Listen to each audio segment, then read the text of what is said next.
playing against either one of those players, both very strong. But there's a lot of value in holding the lobby, and I'm willing to battle quite a bit this year. This one is very close. Shifting into 12 cards.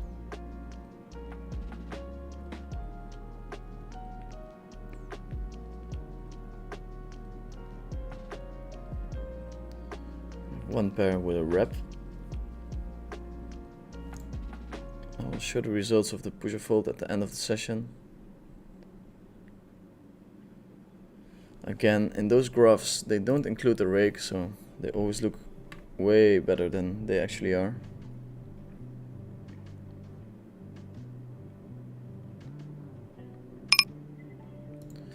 Would be nice to be able to play in those private GG poker games. They look very soft. I'll be in contact with them, asking for access. The last stream with the Rush and Cash was very well watched. 14,000 views, so hopefully we can leverage that into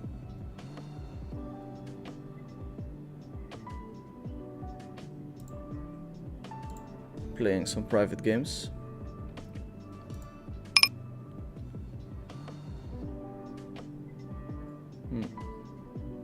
Calling there, but it's probably very borderline.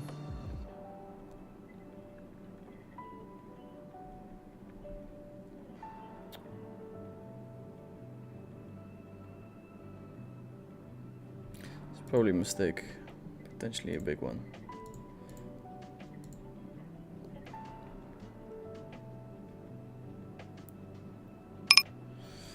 Oof.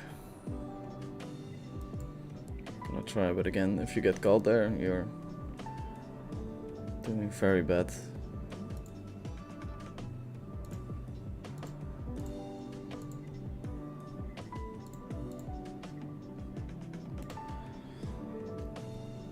I play on apps, I face a lot of super aggro bots. What are your thoughts on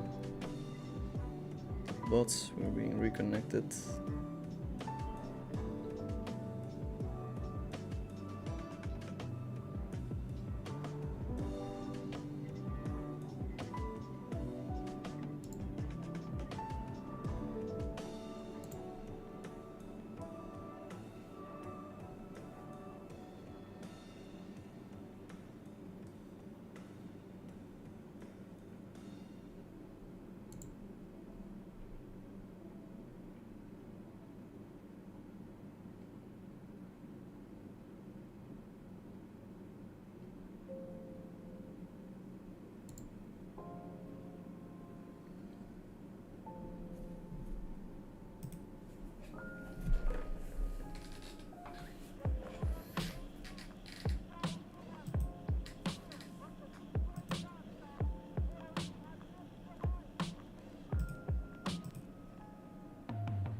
Okay.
Okay, I think we're actually back. It's been a challenging stream, this one.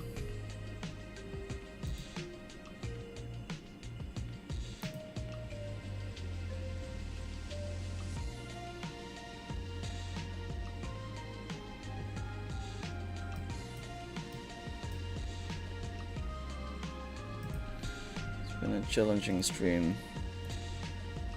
Let's see if we can find the other table. The all-in or fold action died.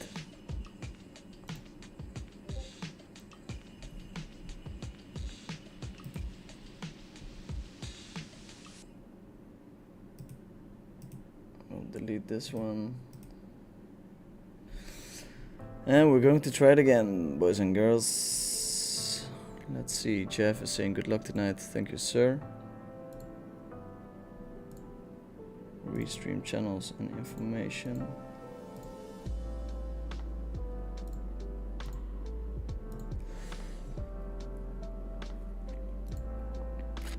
Okay, we'll fire it up again.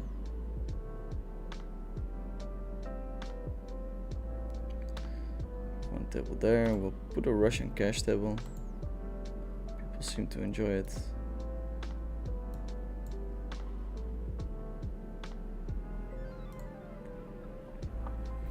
Here with the queens, we're blocking all the hero calls, so we'll bet super small. 1/10.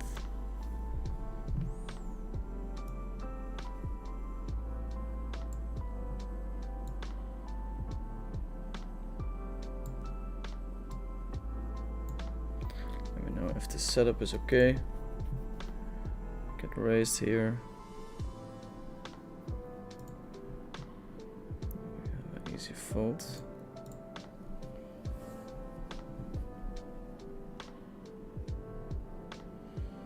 Okay, we open and we got a 3-bet.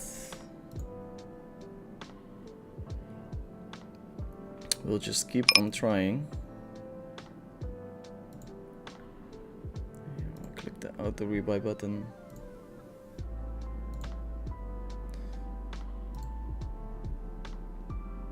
It's my opponent a little bit better than my own 4-betting range, but yeah, with the pair and the backdoor we have a very easy shove there.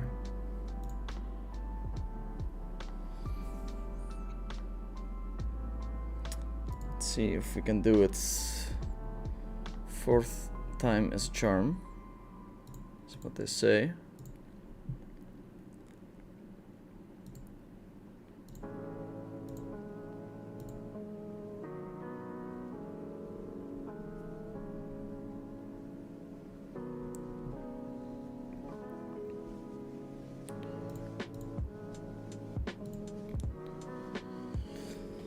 So since the other Russian cash stream was so successful, I'm gonna do a very, very big one. I'm not sure when, but hopefully that will be the most watched video of the channel, just like the one I did on New Year's Eve.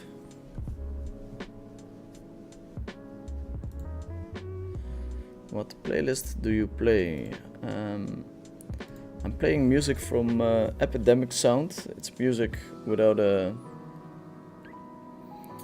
trademark, or how do you say, without copyright, so you can play it on your stream.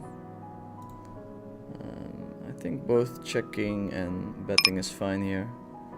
Holding 3 clubs though. Makes me lean towards betting a little bit more. Please let me know if the audio is okay. I mean, I'm checking it for the 4th time, so it should be fine. We'll find out soon enough. Got some 5 cards, 10-20 here. We have some 4 cards here on the right hand table. This is probably to lose. This is to lose.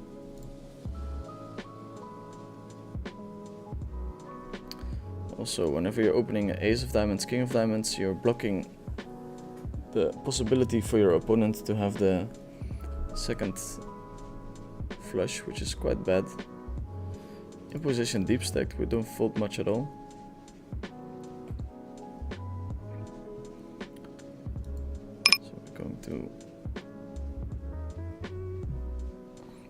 so here when we're betting, we're kind of representing a 3 or a strong 2 pairs, so we size big. Probably had kings or queens.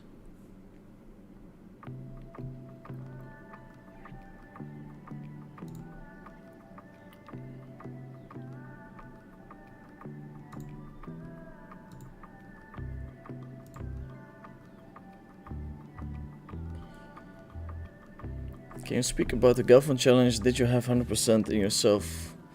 Yeah, I still have to write a post on Twitter about the Gelfin challenge. That's for sure the most asked question. I had 50% of myself in the Gelfin challenge. But considering all the action I missed out on because I was playing Gelfin and like the bets I had on myself, I lost quite a bit of money there.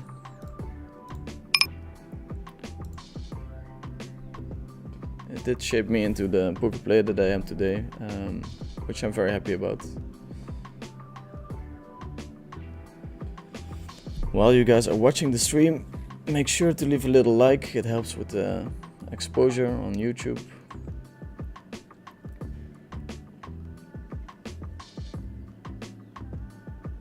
If you have a question relating to poker, also if you have a question not relating to poker, if you're looking for some live advice from a degenerate gambler, I'm here for you.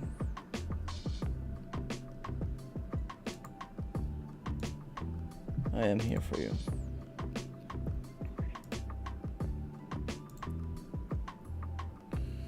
Let's see. I'm going to call this hand. This guy is fee pipping 64%. 3 betting could be okay as well.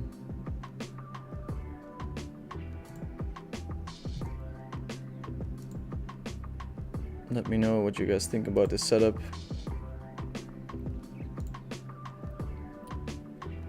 Going to hopefully bring this king to showdown, but it will be a bit of a challenge, I think.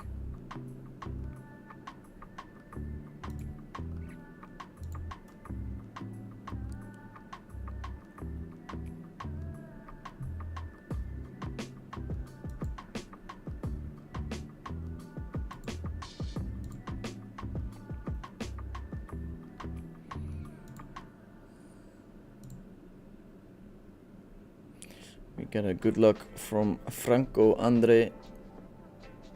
We hit the straight, but also the flush is coming in.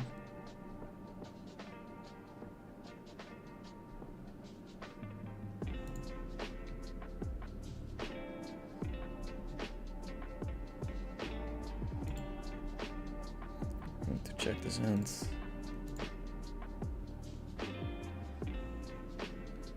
Ric Flair is going to check back a lot of flushes on the turn to bet them on the river.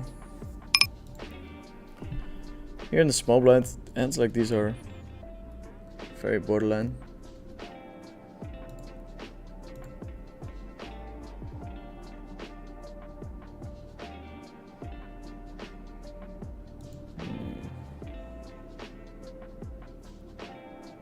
It's kind of tough to have a bluff there, but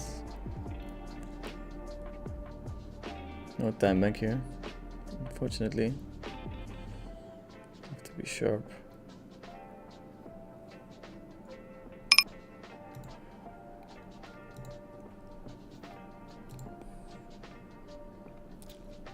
Good evening, Vinny, from Patrick.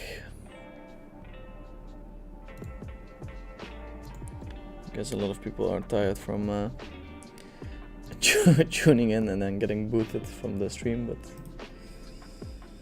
we're here for a 4th time, hopefully the last time.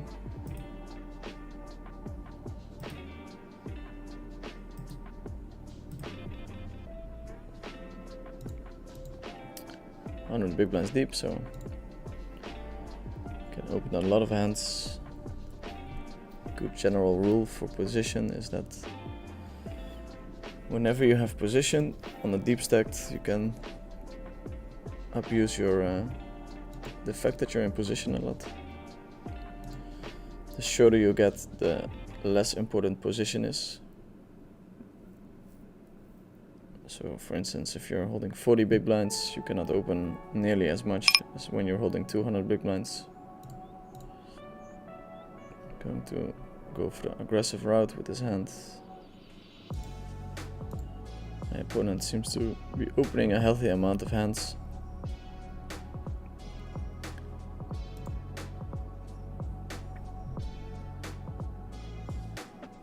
Jenny Blunt 60 is saying, "Sup dude, good luck. Opinion on Kaki's game?" Yeah, it's actually been asked many times, but I think he's a very creative player. Seems to be a bit speary at times, but I had a lot of fun. It's a challenge to play him in those streamer games.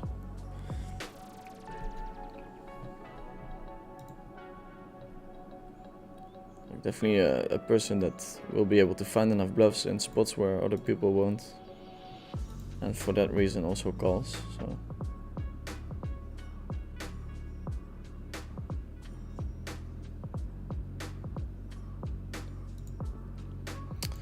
Ric Flair calling in position, so here out of position we're doing a lot of checking,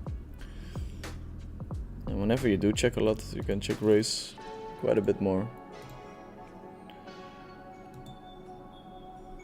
On a board like this, I'm checking nearly range, and then your check raising frequency should go up quite a bit.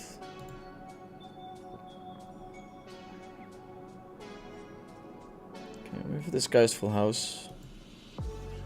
Literally looks very strong, this sizing.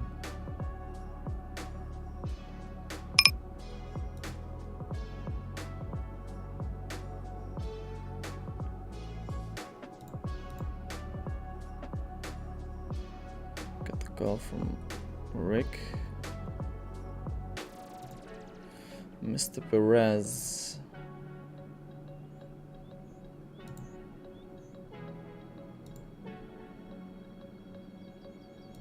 Here we have the ace king again. On one of the deleted streams of today, I was already saying that whenever you're holding the ace and the king of hearts, your opponent cannot make the king high flush, which is pretty bad. That's where most of the value is coming from.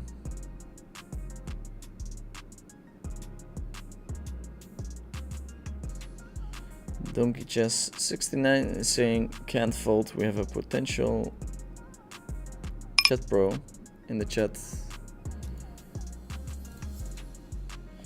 Donkey Chess, would you like to tell us what stakes you play? Then we can decide how seriously we are going to take your feedback. Assassinato, he's tuning in for the 4th time today. Yes, it's been a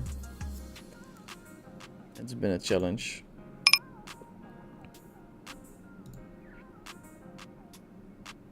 Check and a snap check. Feels like king king or queen queen. He's probably not gonna bluff it. Check 9.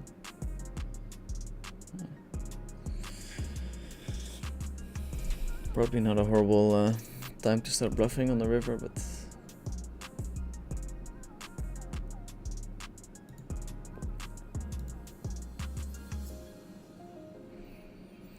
Wins coming in with the questions. Have you been keeping up with tennis, Venny? As in playing tennis myself or with the Australian Open? Please let me know. What size is your main monitor screen? 32 inch, I think.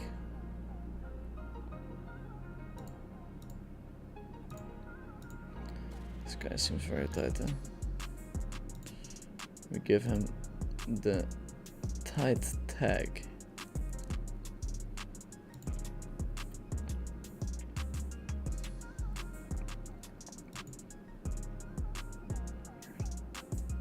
Open, 3-bet call. To pair with the flush draw, it's a good flop of course, but we're playing against strong ranges. In position, the key is to bet when you're either very strong or very weak. This hand seems to be a little bit in the middle.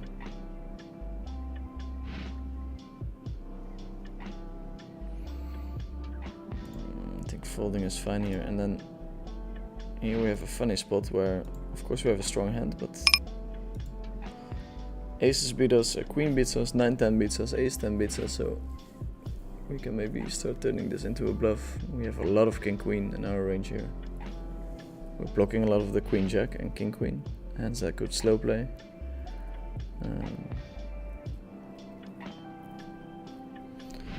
So that's how you find bluffs on boards like this. In general, your opponents are not going to find these bluffs. But when you do see your opponent finding a bluff like that, you should make a little note. And you should start calling your bluff catchers as well. Because usually folding your bluff catchers on mid stakes is a very profitable move. Very exploitable, of course, but works very well.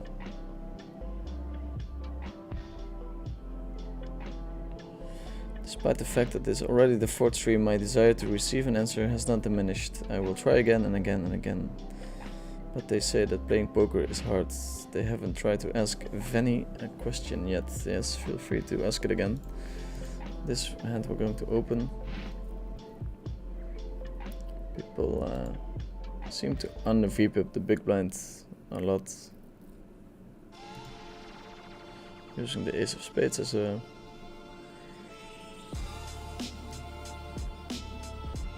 bluff on the turn is an option, but we'll try to take the deuces to showdown.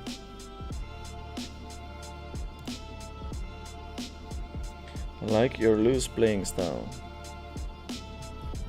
Thank you, sir.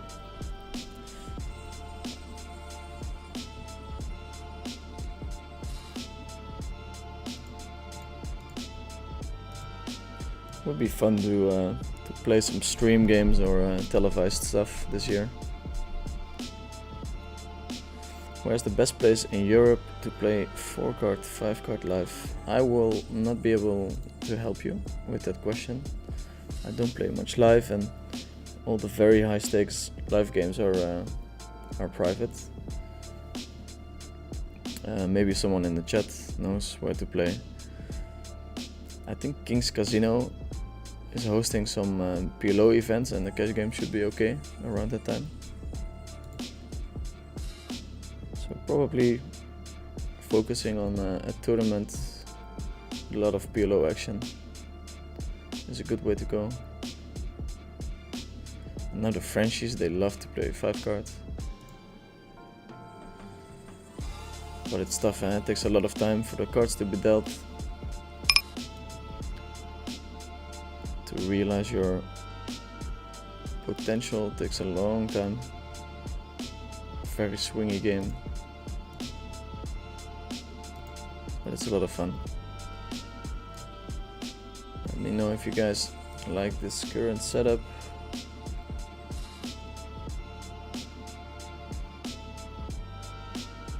Hey, how much poker advice do you give to people on the tables?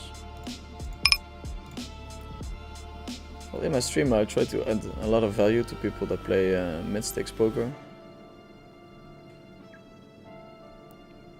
When I'm playing live poker, I would never give anyone advice unless they ask for it.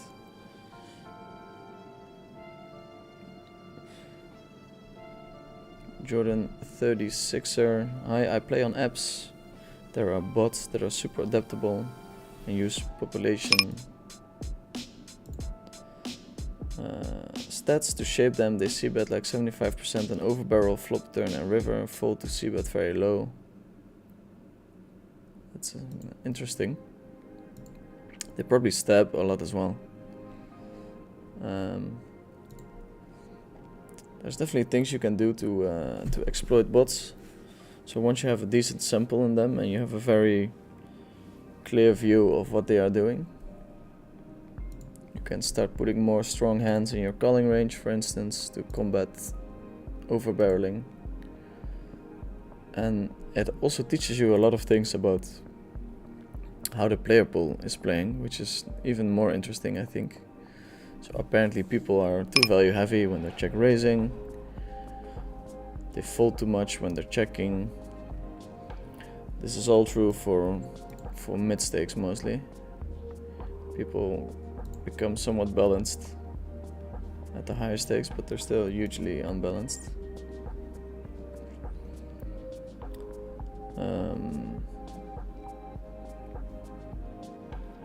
So apparently people c-bet and then they give up too much. It's annoying, we don't have a time bank there. Luckily we're not playing nosebleeds. Going to raise this one.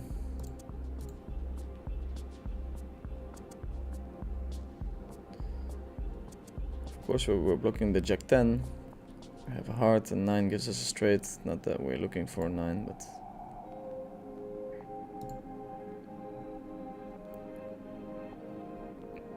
and now we're blocking the straight flush and the jack 10. I don't know.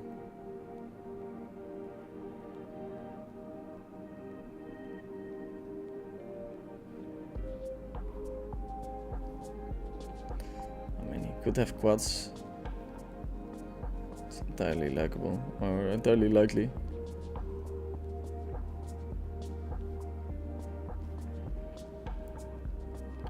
It's giving us the time bank fold.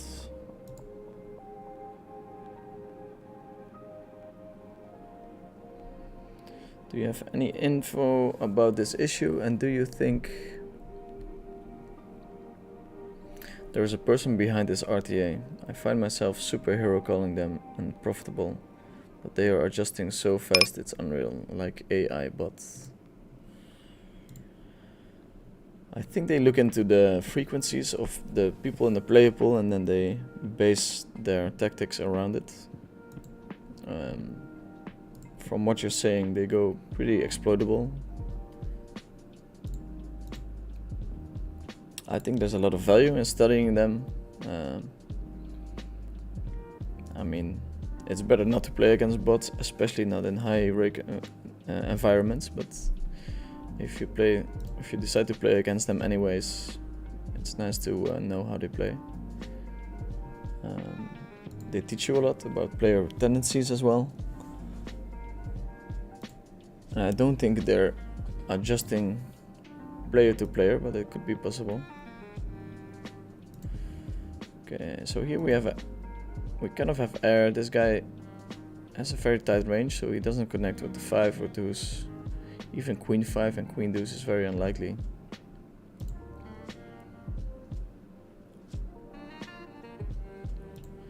We just close our eyes and we see bet. Of course we have some backdoors if he decides to call. If he decides to check raise, we're not giving up too much equity. So I think it's a nice move. Here on the turn we have 2 pair with it straight. He has a straight here for sure, and then usually has a flush draw as backup as well.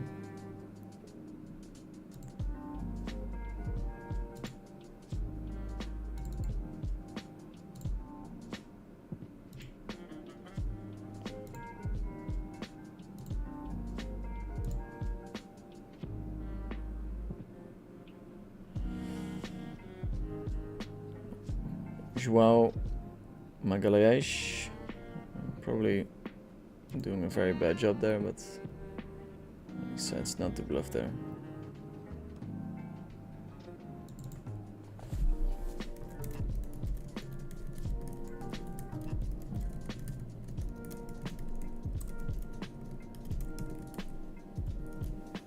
There's some people that do bluff there, some people that don't. Trip aces, usually not that strong, but this is the top end of our trip aces, so I think we can raise. What do I think about multi-tabling? I see normally you don't play too many tables. Well, yeah, obviously I'm streaming at the moment, so the streaming takes a lot of effort as well. That's one of the reasons. Also, if you try to explain multiple hands, it's nice if you're not playing too many tables. Russian cash is more hands per hour than your usual place table.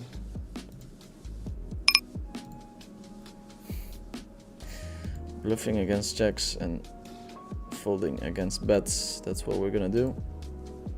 Finds the call with king 3. Nice one.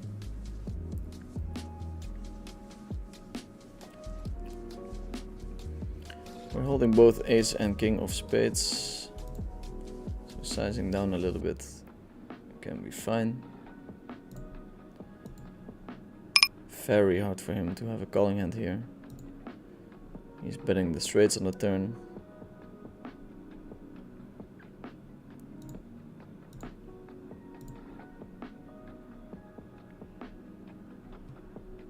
Jordan, at what stakes are these bots at? They are 2, 4, 2, 3, 6 and maybe 5, 10. Yeah, it's very beatable stakes for bots. The level of play is relatively low. Played anything versus Ralty heads up? I've played a little bit against him, yeah. But he's been retired for years. Dean Chang is asking, is there a good way of studying PLO5? I'm a no limit hold'em guy, but trying to get into PLO5.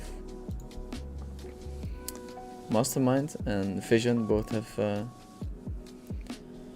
5-card material. I think it's the best way to start, the easiest way. It's close when we're shorter to 3-bet the kings, but this one not strong enough.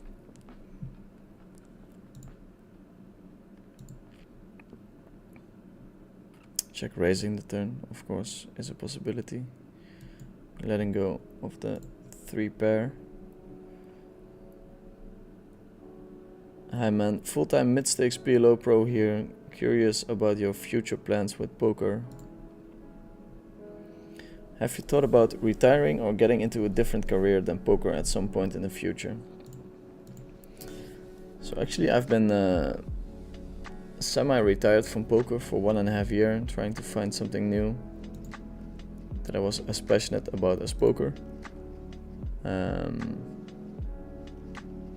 It was a very challenging task, and I ended up playing poker again. It's very hard to be so good at something and enjoy doing it so much, and then finding something else that you're as passionate about. So came back, decided to donate a percentage of my winnings to make it feel a bit more fulfilling. So that's the status for now. Financially I don't have to do it, and I'm still doing it, so that means that I really love it. But of course there's jobs that add more to society than poker, so every now and then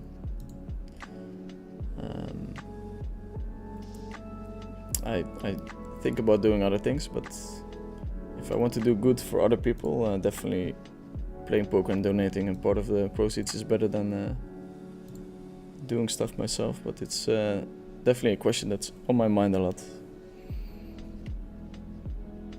For now, I had my most successful year in poker last year, so I was very motivated to go at least another year, and then I'll make up my mind after that. Here we go. 3 streets with the ace of clubs, the blocker. In 5 cards, it's even more likely that you have the flush, so you can go very aggro with your ace of clubs blocker. He finds the fold on the river, which is always nice. At some point, the end goal is to have a company that adds something to society and is profitable at the same time. Since I started working with charities, it's a very honorable business, but it kind of sucks when you're completely relying on whether people are donating to your charity or not. So I think the structure could be better. I like to use the example of blind women detecting breast cancer in other women earlier. So now you're helping blind women to have a job, you're helping, or you're supporting the health of women, and then you're also helping the companies that can hire the women to detect it. So that would be great. Wow. That's a spicy turn.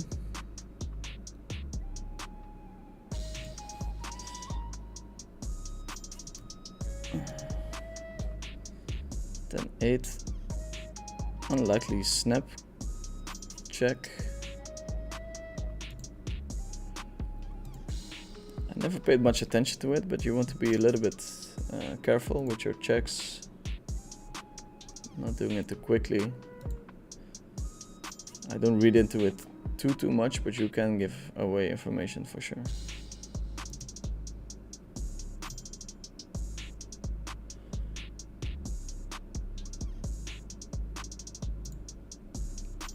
Assassinato 6 is saying the stream has been going on for 25 minutes already. Yeah, it's a semi-record. I think I can try asking questions again. May God help us. Have you watched any of the Australian Open matches? Are you excited to come to Australia for the finals? I haven't watched too much, but today I'm gonna watch some of the games.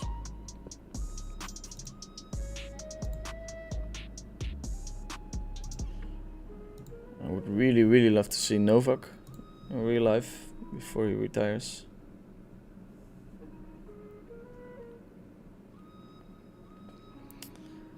Interesting spot, this one. Of course you can tell yourself that you have showdown value here, but do you really?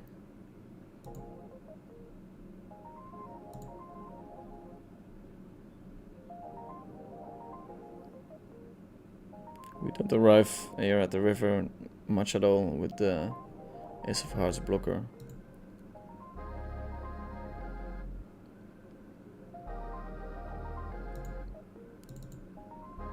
Has moves, so probably has some hero calls as well.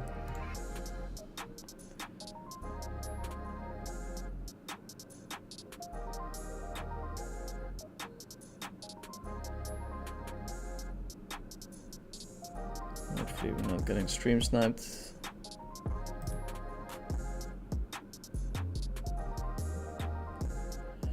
Get called 6, 6, 7, 8. Okay.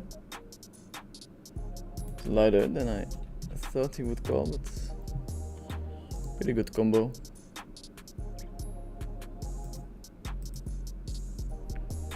We had him beat on the flop and the turn.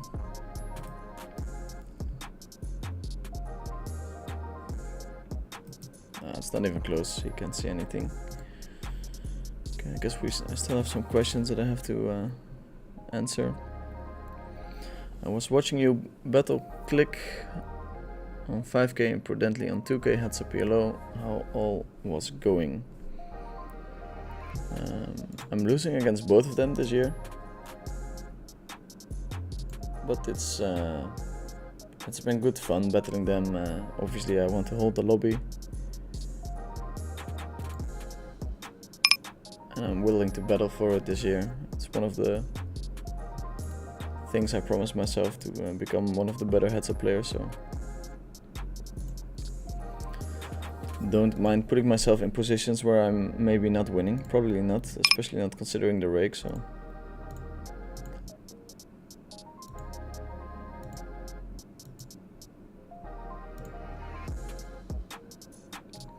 fold here, fold. Second question. Wow, Assassinato, you're getting greedy. Getting greedy, sir. It's super borderline. Tight players in the blinds though, so you can call a bit more.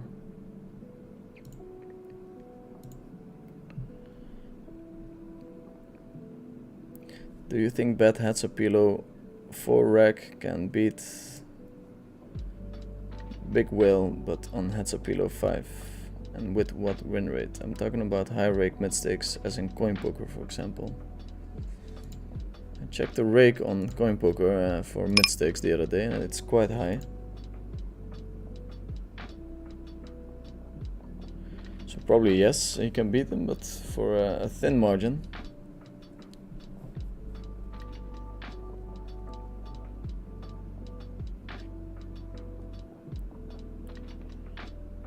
Tamas saying, I'm thinking of moving. Where should one move in the European Union solely for poker? I lived in Malta from 18 till 22. Austria is a place where a lot of people seem to go. Portugal also very popular. Andorra is an option.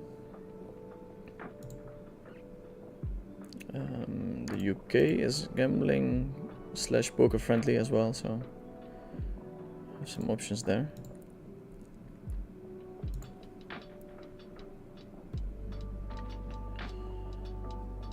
Yeah, tougher in position.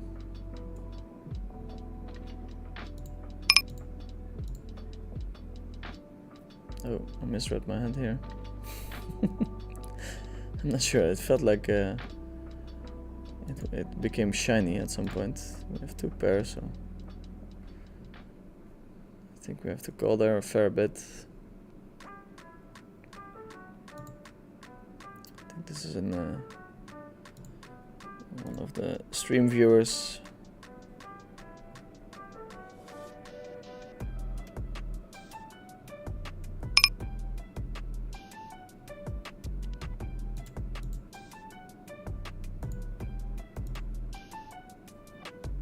On televised poker, if there's a big pot and the players agree to run it twice, is it a legal requirement that one of the announcers must say, it's always good to win the first one?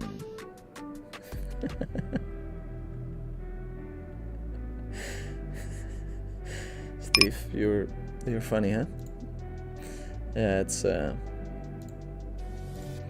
they really love to say it. We're also probably not getting the top end of commentators on our poker streams on average, so there's more money to be made outside of the poker world. Jordan saying, I play men VPIP games and they play like 70-80% VPIP. Well, it sounds like the bots in your game are super sick fish. I think we check back here. Yeah.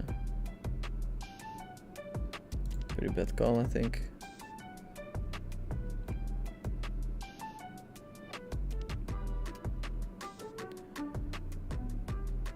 Yeah, both Vision or Jay Nunez seems to be fine. They are losing like 40, 50 BB, 100. Anyways, thank you for your feedback so much. GG Poker, Coin Poker and apps. I've never played much on apps, so I've for sure missed out on a lot of money there, but there's a lot of downsides too. I would love to play in the GG Poker high stakes games. They seem very nice and they have low liquidity, so if some GG Poker rep is watching this, please get me in there.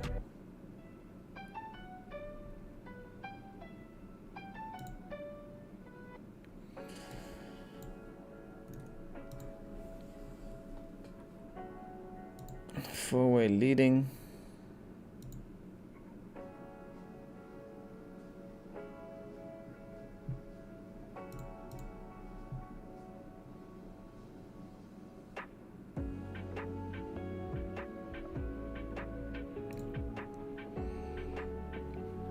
Not so sure how to size here. Half pot maybe. Timex probably 3-betting all his aces. Not even. I have no idea. I just think it's very tight.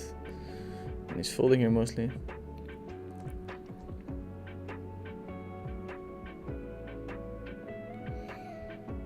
Here in 5 card.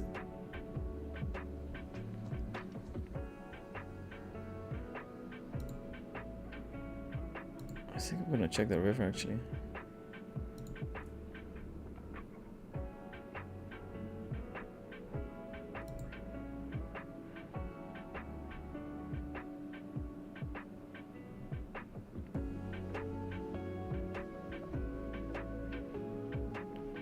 Protecting my semi-bluffs that got there. I have pot, we're going to call. We can still have 7 jack. I mean, jacks is a possibility too, of course. Welcome to 5 cards.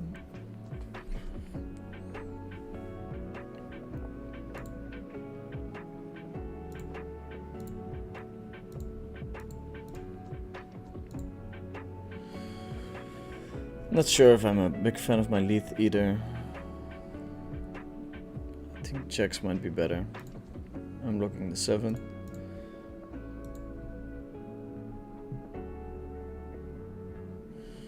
$159 people tuning in. Thanks everyone for watching. Make sure you like the stream so we get a bit better visibility on YouTube. If you guys want to see a specific game type, you can always let me know.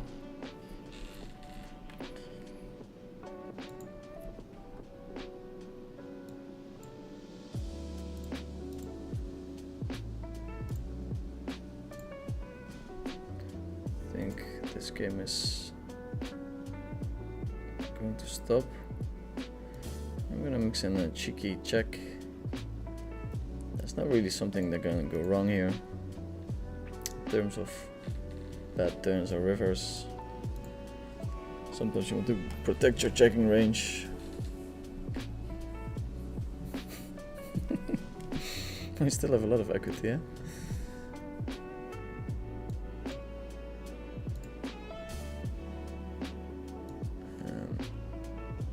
I'm gonna do some push of folds. Find a nice table. People seem to enjoy watching it.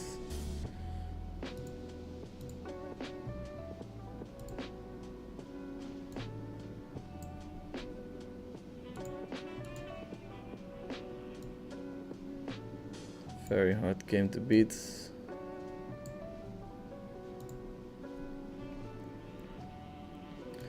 don't be fooled by the swings.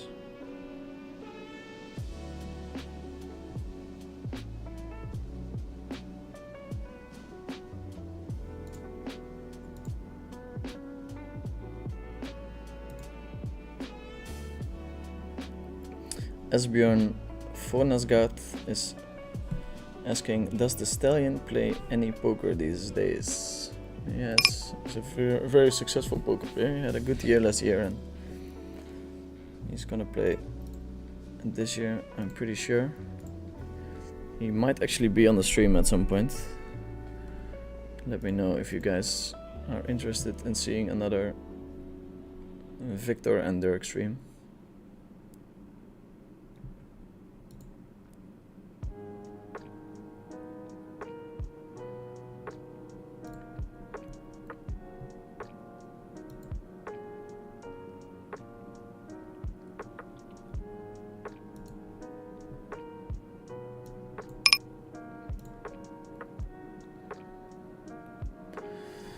River the straight.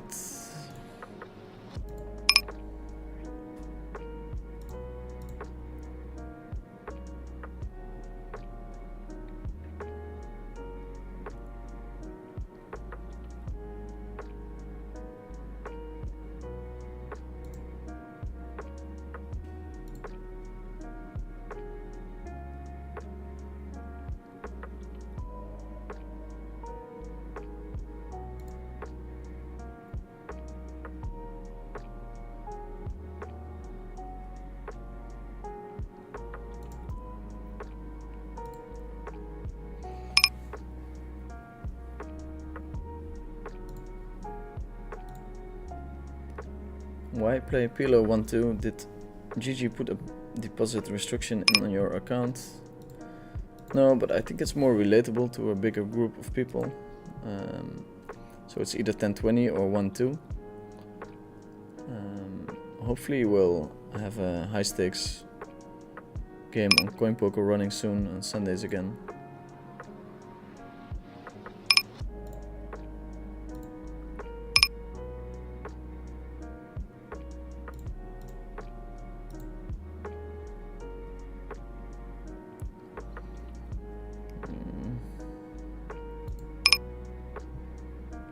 Folding. Checking.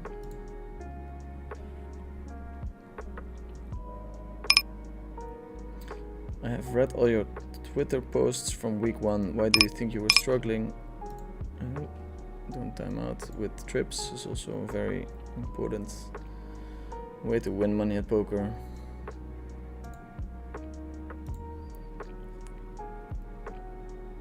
Why do you think you were struggling at the first few months of your challenge? Thanks. I mean, obviously, this might be close. Obviously, I was out of the game for 1.5 years. I started at the mid stakes where they play completely differently than high stakes, so I also think I made some mistakes in overestimating how well balanced my opponents were. I was probably running not super good. So yeah, combination of those.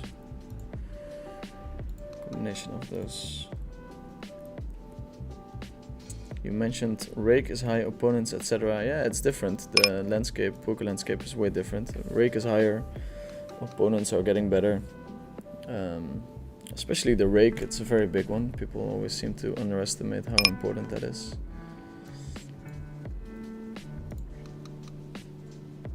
It's a nice gesture to donate part of your winnings. That's what people will remember at the end. Yeah, if you get a lot of opportunities yourself, it's nice to, and easier to give back a little bit.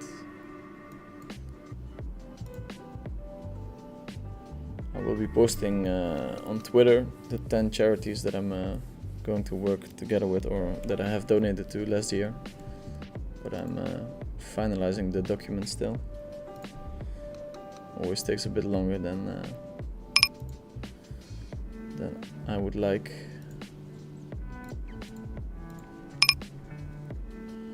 Yeah, are we value cutting ourselves here? No.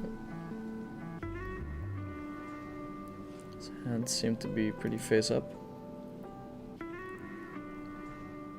Djokovic versus Alcaraz tomorrow will be a great game. Tickets are getting pricey. Wow.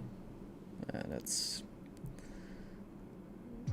final worthy stuff.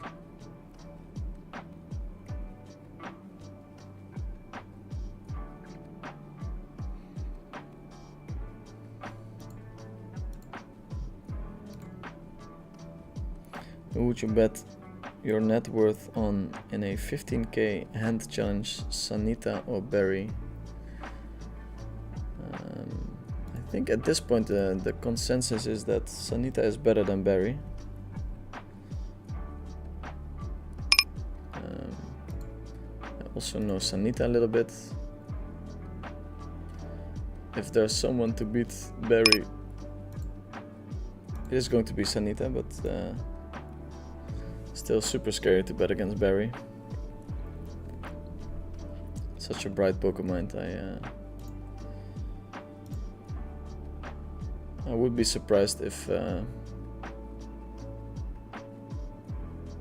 challenge does not get interesting again.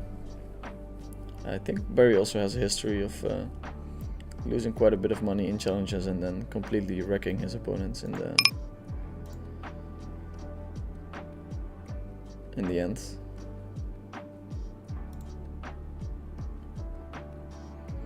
Who would bet their net worth on Barry against Sanita? Nobody, but yeah. Sometimes we can speak in hypotheticals. It's probably not a show, but feel like this guy is slightly overfolding.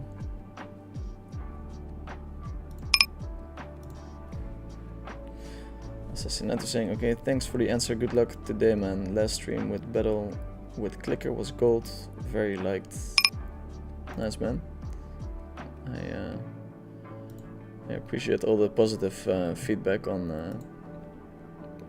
the streams. It really helps motivating myself to get out of bed and putting on a stream. Sometimes, obviously, I'm not excited to stream, but the feedback is always very nice, so keeps me going. This one is probably close. Okay. Could be worse. Barry may be the GOAT, but Sanita is the best in the world heads up right now and much more theoretically sound. Yes, I would tend to agree with that statement.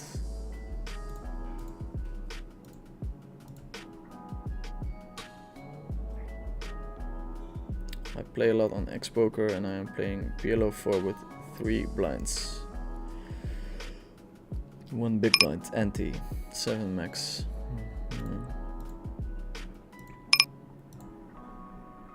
Cool, man, that's awesome. Thanks for answering my question. I know that you mean it's not easy. I think day trading would be an interesting transition. That or starting a business of some sort. Yeah, of course, day trading, there's a lot of similar skills that you need for a job like that. But it would feel the same as poker in many ways. All the things that I don't like about poker, I don't like about day trading, so.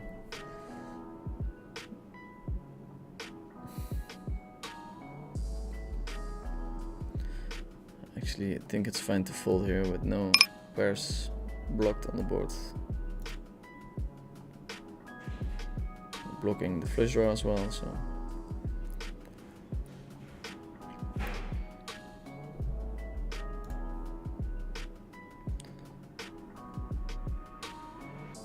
Love the high and low stakes contrast.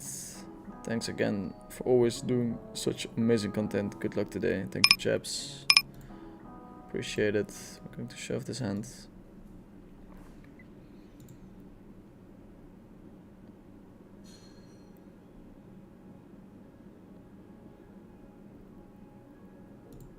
I have been testing everyone's patience by restarting the stream 4 times, but we're finally streaming for 1 hour now.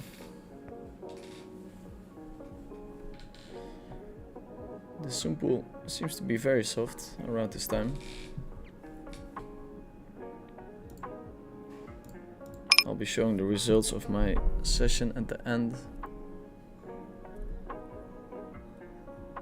Make sure to like the stream so that as many people as possible can enjoy the content.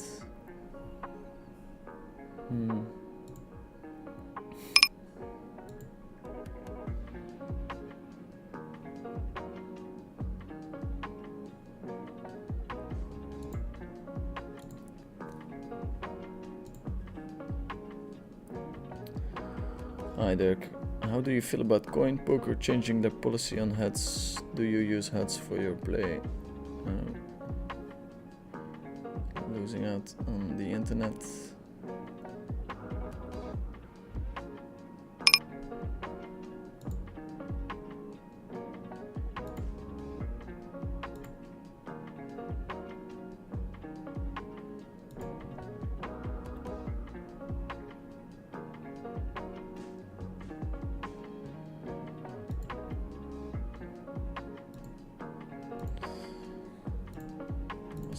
Question.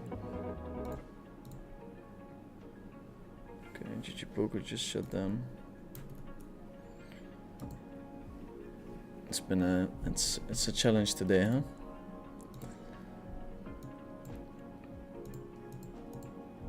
It's a bit of a challenge today.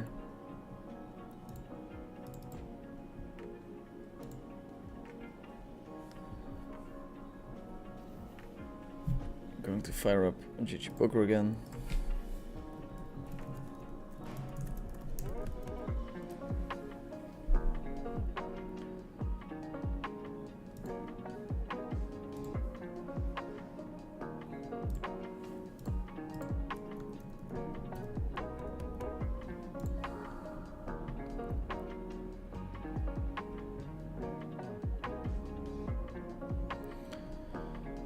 Let's see if we're still on the table. Looks like that's not the case.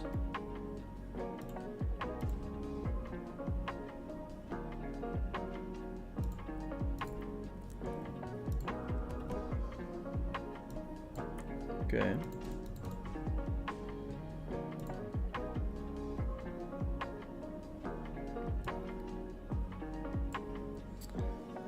How about we play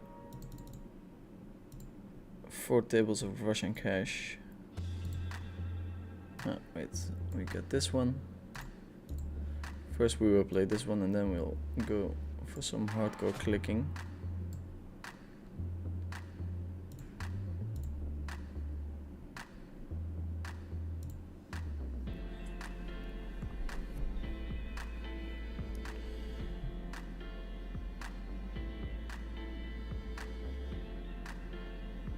Hi Dirk, how do you feel about coinpoker changing the policy on HUDs? Do you use HUDs for your play when you can, or do you think they are overrated?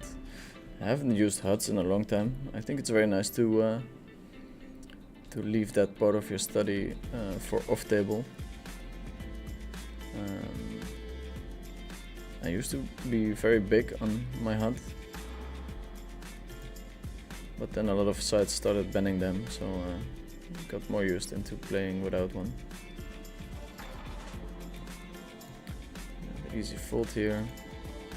We are waiting for players. That seems weird for Russian cash.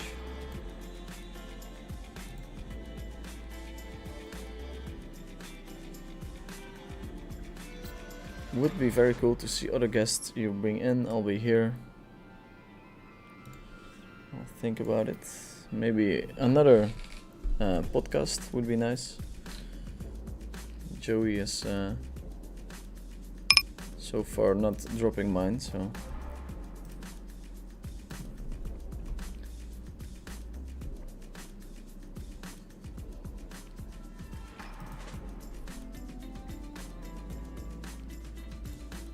okay, let's restart this one.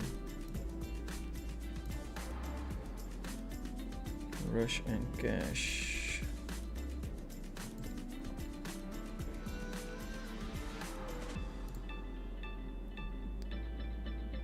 Ace high flush would be nice. Okay.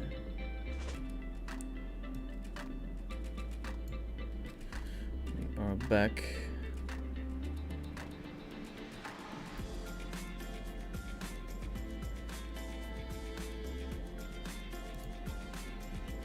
Quick shove, but I definitely have people these days who abuse timing tells.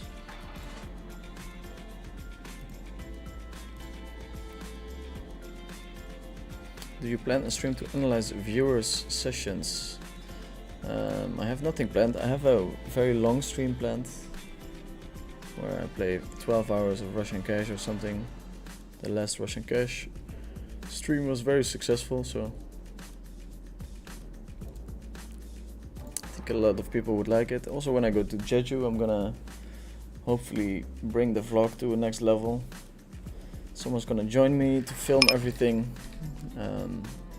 I'll be uploading it quicker as well. It seems to be very important to be the first mover, which is tough because Danny Undergrano basically tapes his stuff and automatically puts it in a Dropbox, and then his editor takes care of the rest.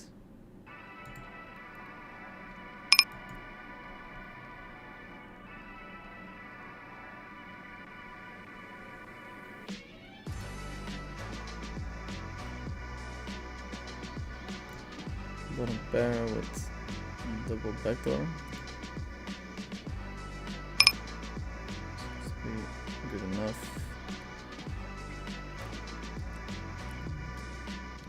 Tight players, seemingly.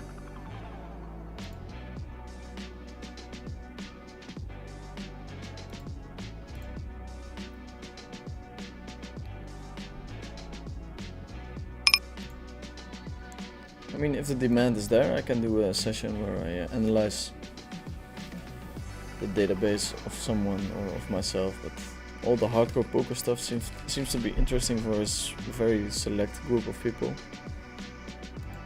If I want to cater to a bigger public, it helps to be less technical.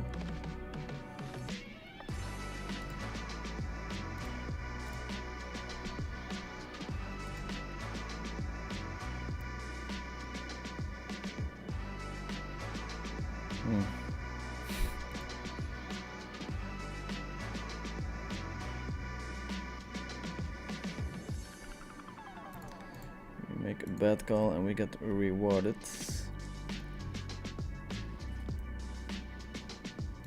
And Nazi, in this hand we open.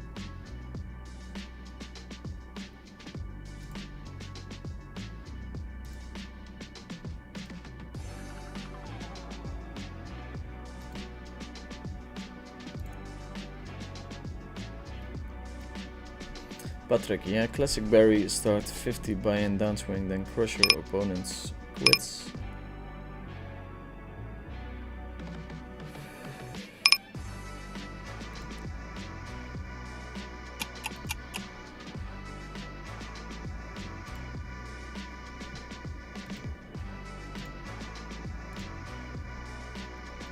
I finally got myself a decent enough bankroll to start playing 2-4 PLO in Holland Casino Utrecht regularly.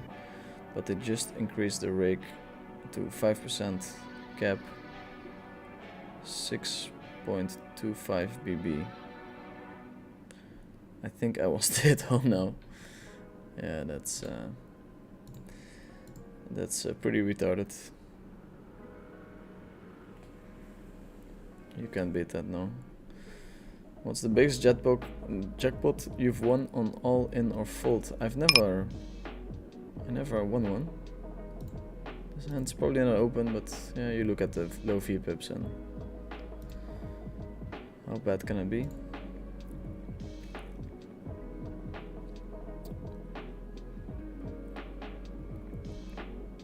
Didn't know about Portugal. I think they have segregated market juicy games though. Yeah, I don't know the details either, but should be options there.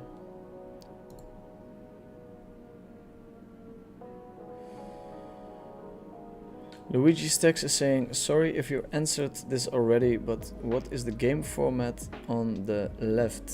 I'm not sure if I swapped the tables around, but I will explain both of them. So here we have rush and cash. So you play a hand, and then after the hand you get moved to a new table to play another hand. So you play as many hands as possible.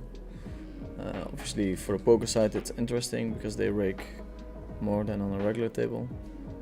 On the right hand table we're playing push or fold, so we're 5 big blinds deep and we have to decide if we want to go with our hand based on the flop or not.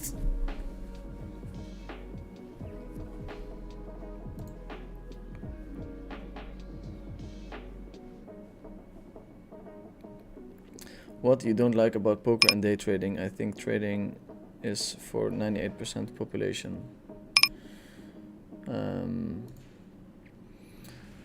I don't think day traders are necessarily a positive addition to society.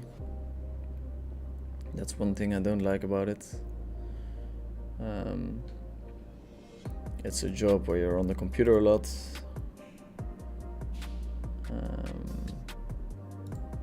I mean, yeah, there's a lot of things not to like about day trading. Same way a poker player is not really adding that much to society at all. You're stuck behind the computer, it's very male heavy, it's a very toxic world as well. A lot of negativity. Yeah, I don't know. I can think of a lot of reasons why I don't like it. I think trading is for 98% population. I'm also not sure what do you mean by that? What do you think about Tony G making a challenge on coin with webcam on playing versus someone with similar skill level? If feels like it could be great marketing for them. I'm not sure how many people would tune into that.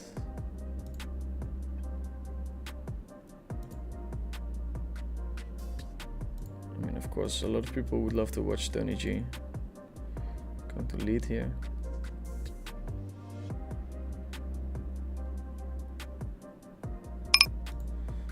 Taking down the pot with ace high is always nice.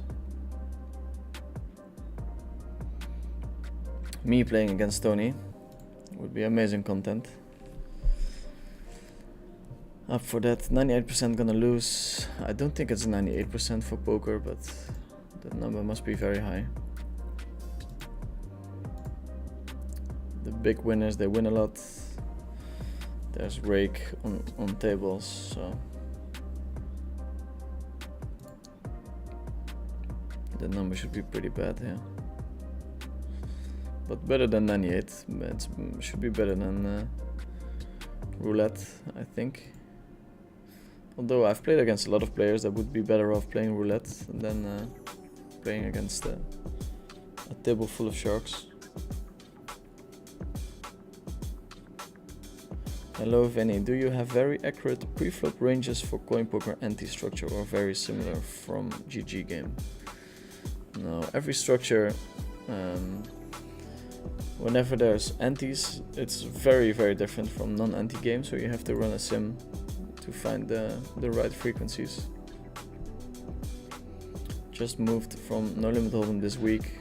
Any courses you recommend or best ways to study for beginners with a No Limit Hold'em background?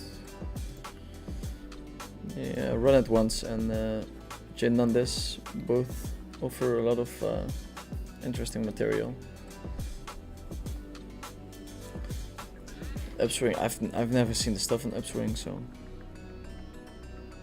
couldn't really vouch for it. But when is the next Triton? Do you play No Limit Hold'em MTTs over there?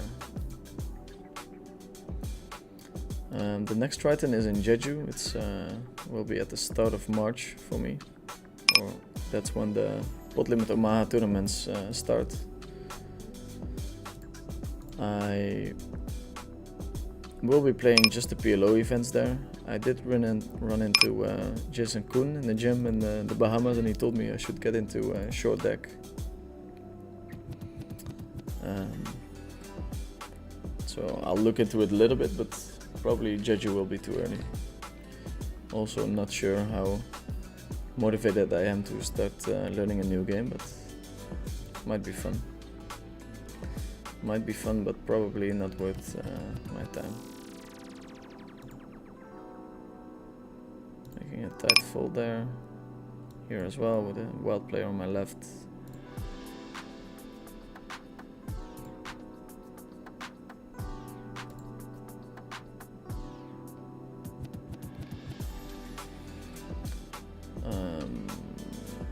So the stacks, you can click this button where it removes any extra chips. Well, we have some action.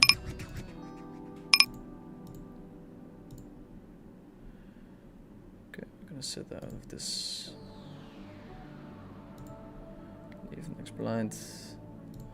Checking back this combination. Super quick bet from my opponent.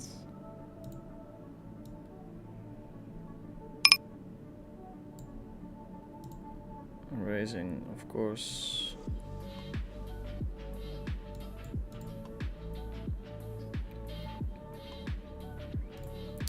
Chinese Bobby. Going to start with a stab.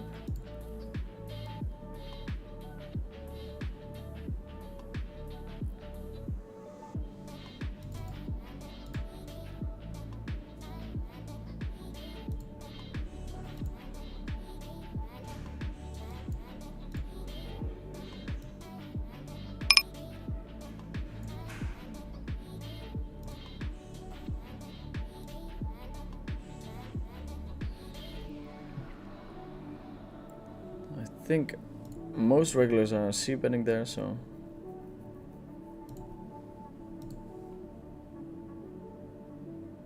And he's saying bad beat, so after one hand, I think we can conclude that Bobby doesn't play professionally.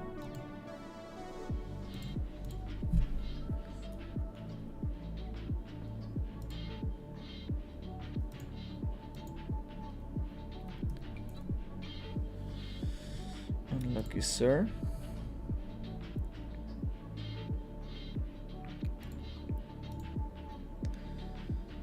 Okay, so against this bet, I think we are defending like 66% or something. Is my ace part of that range? I'm not sure, but it's also nice to see a hand that he's playing, so all things considered, a fine call. It goes pretty thin there, that's nice. Good bet.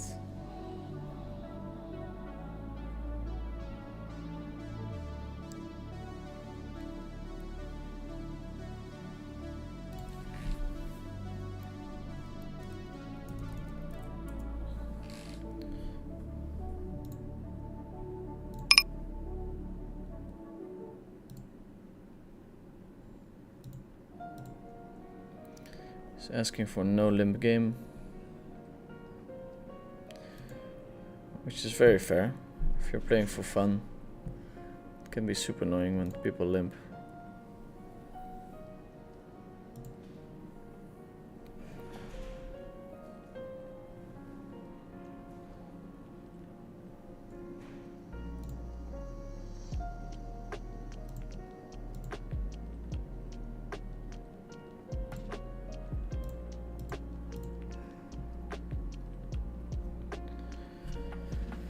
Luckily, I know my ranges well enough to play raise only.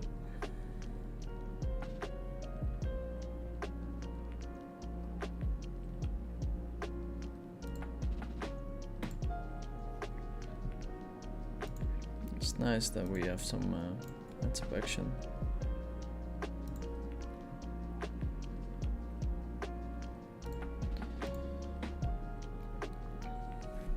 Betting small and big both fine here, I think.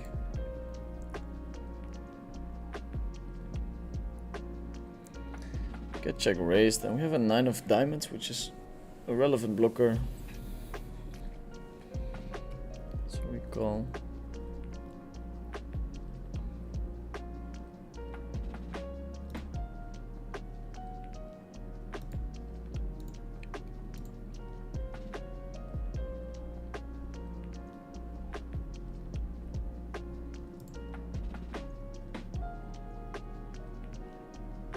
Do a couple of questions. Why are stacks not adding? I've done that one. Aaron Ho is saying, can you play higher stakes rush? I think this is the highest one too. Maybe it would be a good idea for them to add to 5. It was always a very popular one on PokerStars. When are you planning that 12-hour session? Gotta block my calendar off. Let's see, end of March would be my best guess, but it's definitely not an official date. I think calling here is fine. Also leading here should be okay.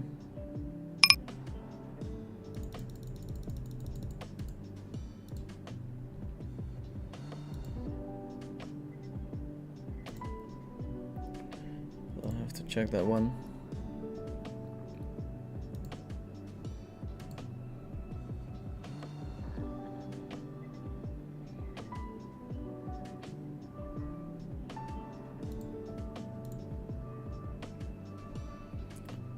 Jeju is quite nice in the winter season. Snows are a bit chubby though. Yeah, I really, I'm looking forward, but I think it's more of a resort style place, so similar to the Bahamas.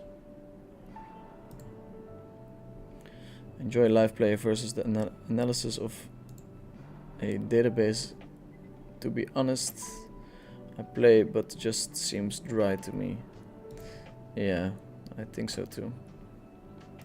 I think people enjoy this quite a bit more. We take the 8s to showdown.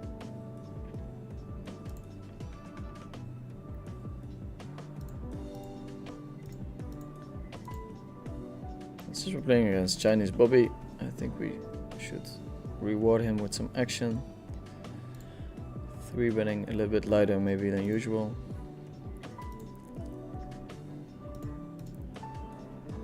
Opening hands that are questionable.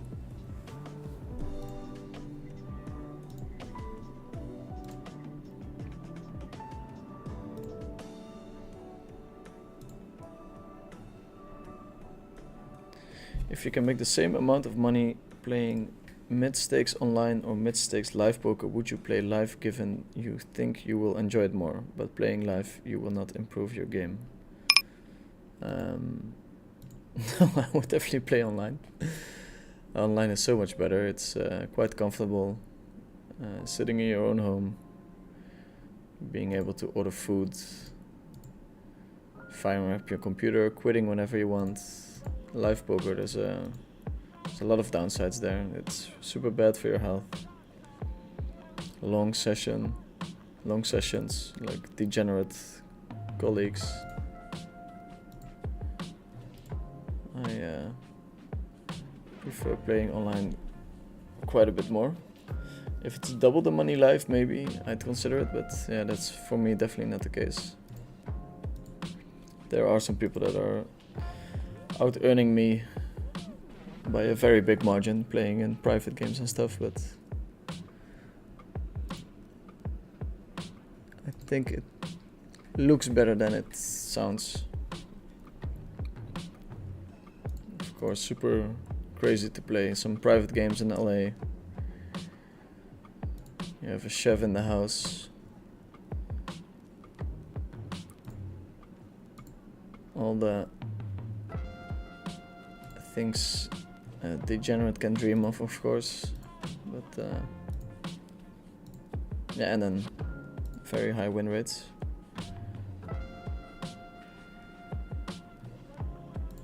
But I think it would be very tough for me to get into good games, unless they want to play with a very good player, which sometimes they do.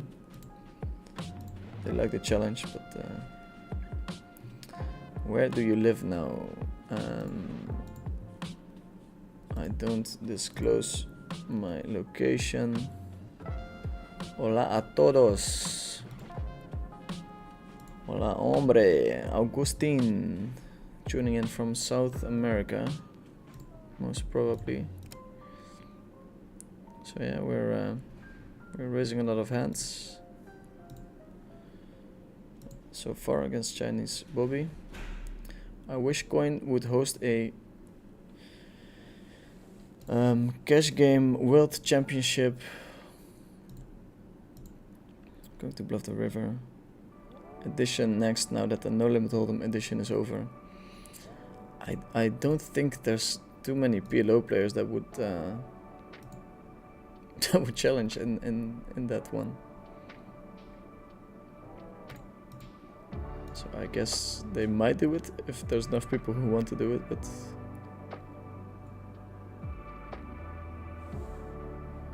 I'd be surprised if the liquidity is there. Recommend you playing PLO cash games in the casino. Quite nice as well. Yeah, no, it's I've played, and especially the cash games,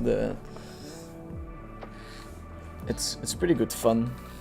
If you're playing in the higher ones, the private ones, you get a lot of nice food. The people are there to have a good time. I'm there to have a good time as well, give some action, drink a glass of wine or 6, so it's quite nice.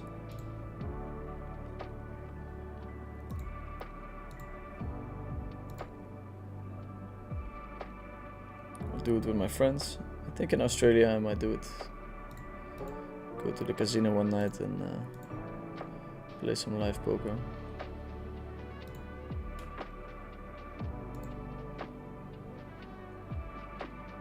You can bet the kings twice, usually. So you have to decide where you want to do it, and then in this turn you cannot really bet it anymore.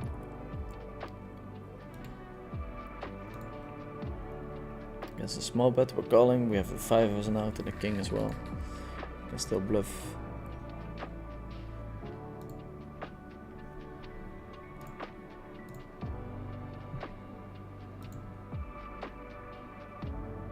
That's a poker, it's so much more fun. 6 max, 8 max. That's another thing about live poker, you have a lot of seats at the table. It's very slow.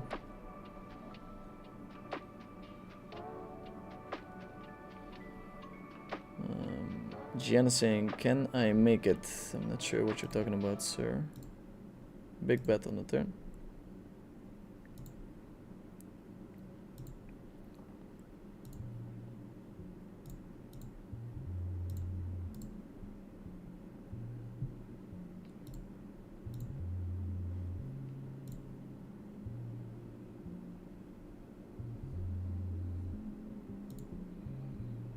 I like this setup, let me know if you guys agree.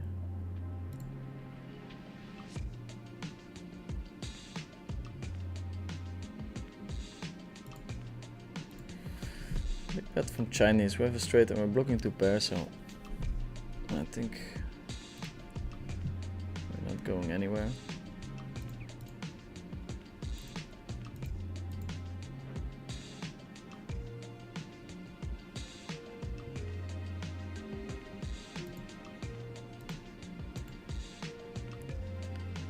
Both checking and betting is fine. Mostly betting. And heads up, since we're 3 betting, we're holding all the reps on the board like this. I think it's a fold. Yeah.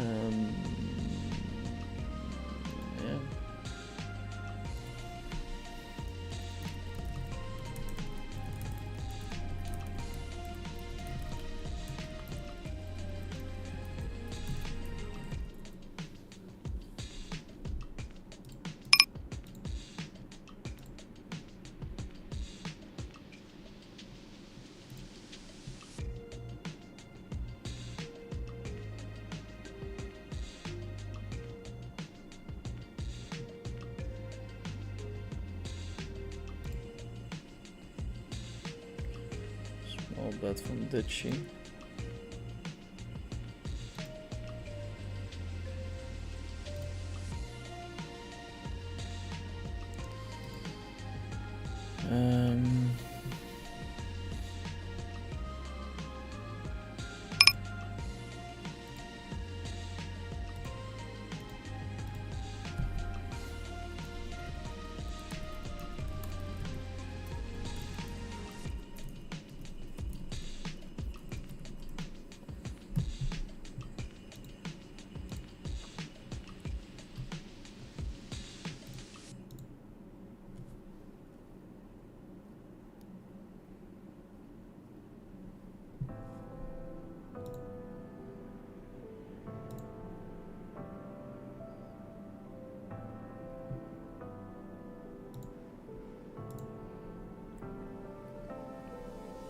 What Monker says about coin poker, structure limp and pot strat, or open a little bit smaller like 3x. Well, you can run a sim for 2 options, and then you can see which one is more profitable than the other one. Thanks to Monker. Chinese Bobby with his hand in the cookie jar. I think stabbing here is quite nice. Actually 9 and 7 are red blockers. Our queens have very limited showdown in a 3-way check-down pot. This guy's mostly betting with the straights, I would think. 6 deuce, sometimes betting, sometimes checking. We're holding the queen, so he's more prone to bluff, but those blockers can be less logical than you would think. 7, 8. Not sure if I like his line, but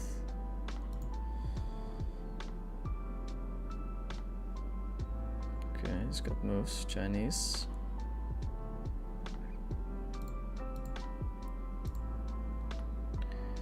He has got some moves.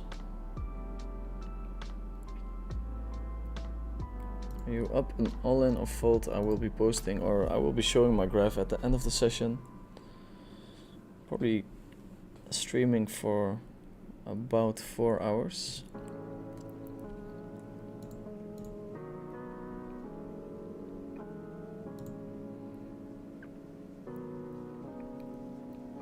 This situation is a bit different. We're not blocking any pairs. The straight is lower. Small bet. I'll call. He's got the set.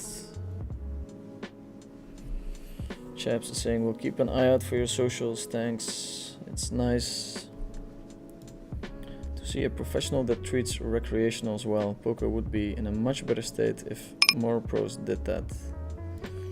Yeah, and I'm super surprised that I mean, on the one hand it's not surprising at all. The people that are very good at poker, they usually lack a lot of social skills, so it's kind of logical, but there's a lot of people that play poker for entertainment, and I think it's very important to treat them well. It's obviously the reason that I could become a poker player, that other people are willing to put their money on the line without having an edge. So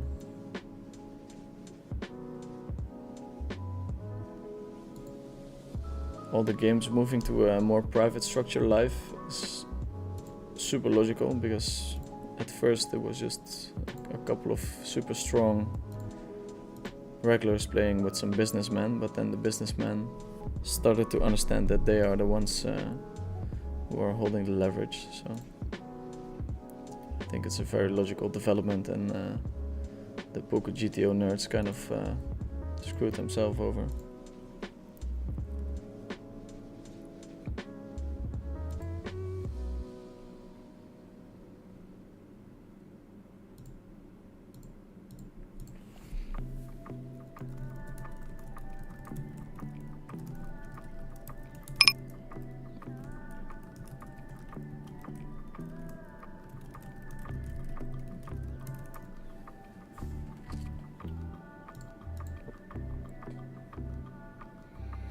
Chinese Bobby in the tank. He's in the tank. Very tough pre-flop spot.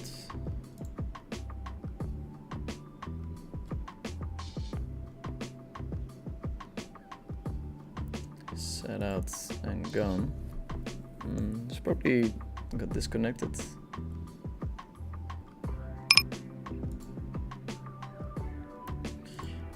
See him back in a bit. Yeah, the reads are on today.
Check from Chinese. Going to apply some pressure.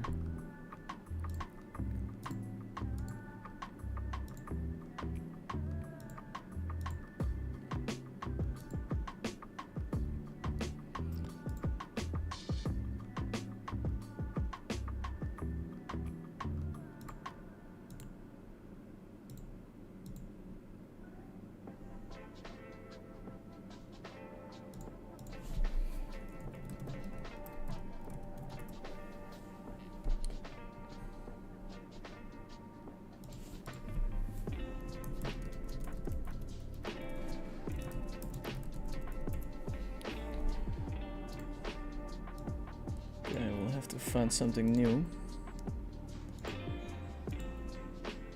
The boys are still going strong at the all in a full table.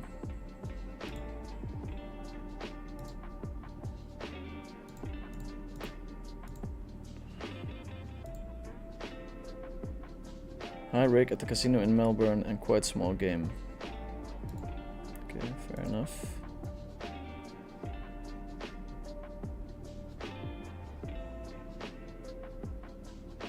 This is great, nice to see some heads up. Yeah, unfortunately already ended. 188 people watching the stream, that's nice, boys. Please get some likes out so we can cross the 200. Let's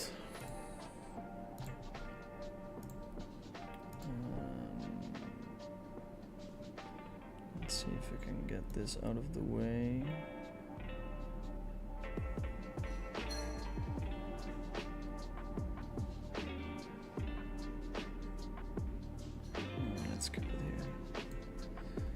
Do you think Rush and Cash is beatable taking into account the 14 BB 100 rake and nitty rag heavy pull? Yeah, I mean, nitty is not necessarily bad. 14 BB is a lot of rake. It probably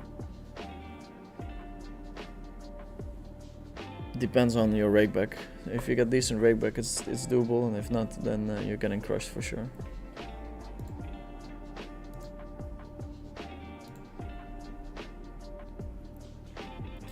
Let's fire up one more. All in or fold.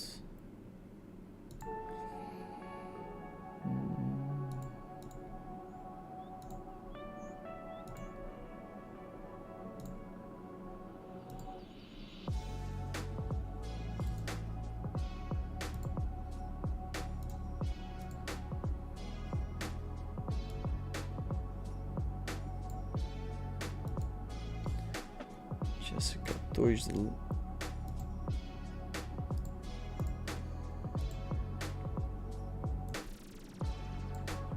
No, I have 3.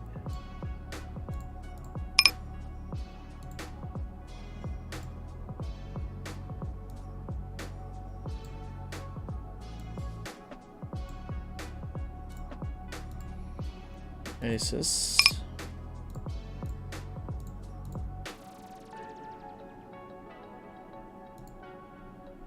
Call, raise. Okay, boys and girls.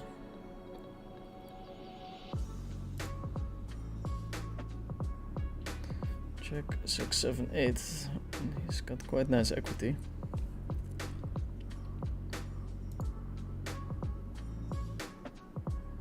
Four on the river.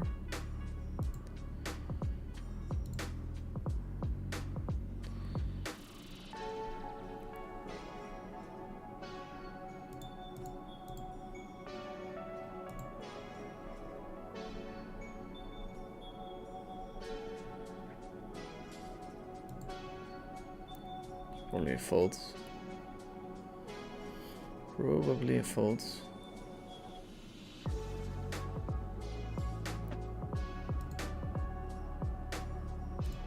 No, it's definitely a fold.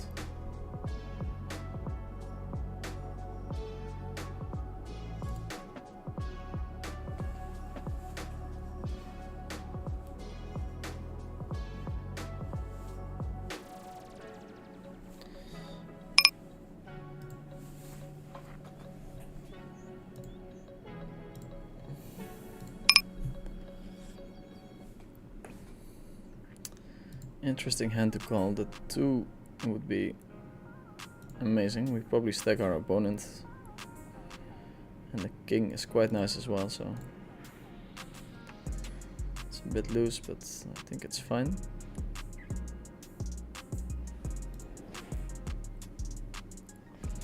I never studied and I never did good bankroll management. This question is coming from Giannis Lazaridis.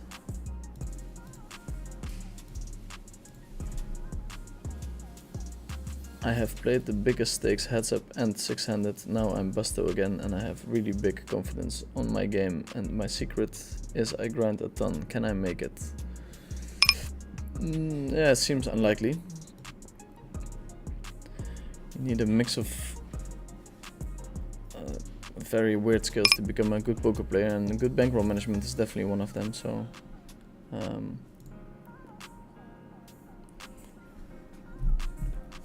unbelievable. Here you go, bro. Thank you. Thank you, sir. Good luck. Thank you. They're asking for you, huh?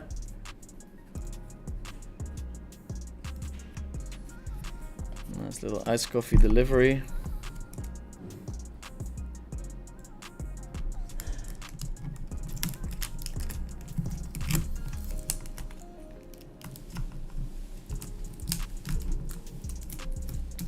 Sorry if this is wrecking people with headphones.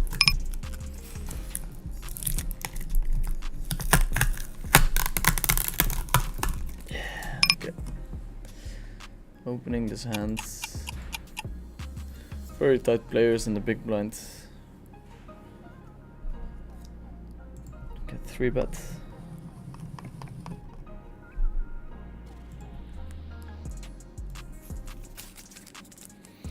So yeah, bankroll management is one of the most important ones. Even if you're the best player in the world, but you're not applying good bankroll management, you're gonna go broke. And then the fact that you don't study is super bad. So I would not exactly bet my money on you, to be honest. If you do fix your bankroll management, of course there's opportunities there. River to 5. Funny hand. We have to take into account that we only bet 1/3 on a turn. So he has more air in his range than usual. I'm gonna look him up. Does have the straight. Okay. This is an ice coffee with half Antarctica in it. Going to check raise here. Okay, that's a good start.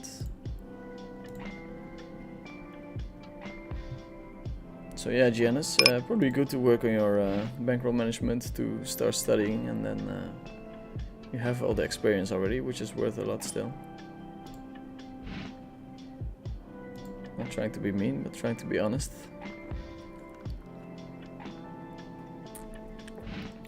Oh, very good this.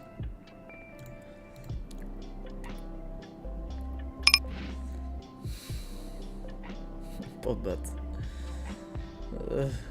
For the stream. Okay. Okay.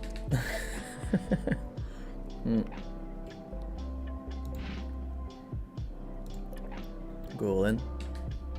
Okay, high flush. And it was blocking a 9, so good lucky there.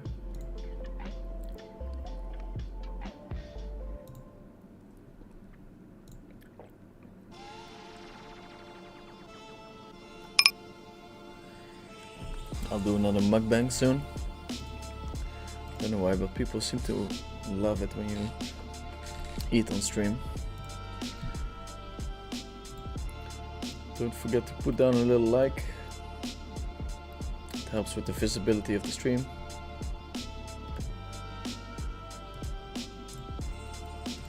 The numbers are a little bit less big than last stream we did. I think we finished with 250 viewers live, which is quite high for me, that is. It's crazy how many viewers those other streamers are putting. Lex, for instance, super stud.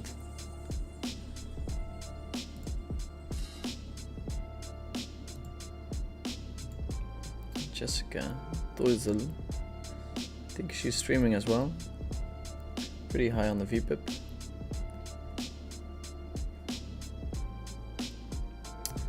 We have a limp, which usually indicates that a player is a little bit weaker.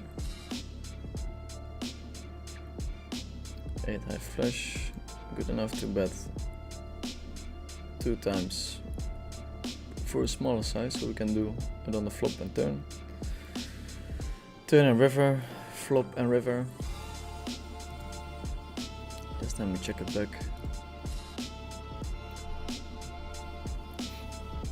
We got a quick bet from our opponent. Let's see. Oh, with a flush. Usually indicates strength, but of course there's people who abuse timing tells.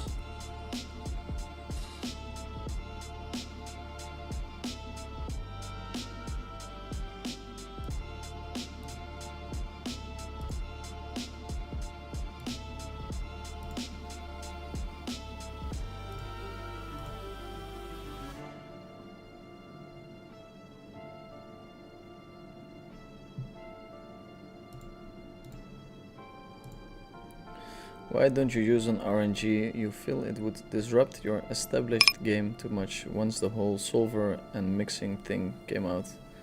You were already too far in your career already. I RNG with the cards in my hand, so don't necessarily have to do it with a machine. I guess my version is a little bit less sophisticated, but thank you, Vinny. I will do it. Run the Sims, and you make me realize I cannot be lazy like this. Ask solution without doing anything. Yeah, man. I really hope you you managed to find the motivation to study. It's one of the biggest mistakes I've made throughout my career. I prefer to play over studying. So for me, it's harder to study than to play, and it has cost me a lot of money, mostly in opportunity cost. If I studied harder, I would have made way more money. I mean, some people go overboard with it and they start studying 3 hours a day, which is kind of ridiculous, I think. But I definitely could have done better when it comes to studying. Nowadays, I do quite well.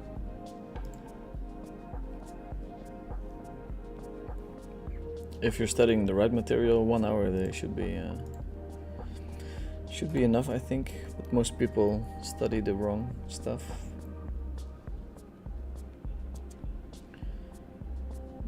Most people study the wrong stuff.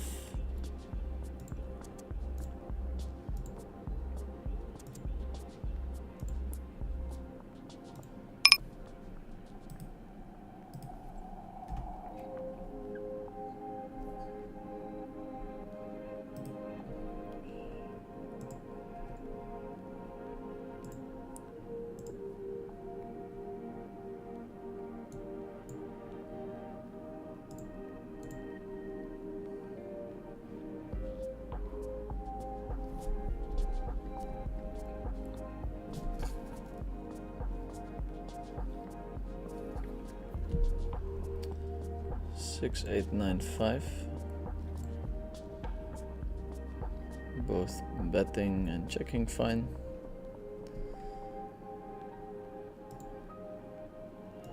Loose open. Tight table. What I like to do sometimes is give people a tag that are tight pre-flop, especially when you're playing Russian cash and your opponents are chasing the whole time, and then you see a complete table of light blue, and you know you can just open quite a bit wider.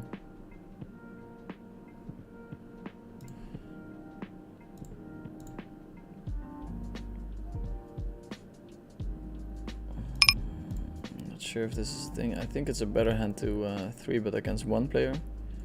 Kind of don't want to go 3-way with his hand. But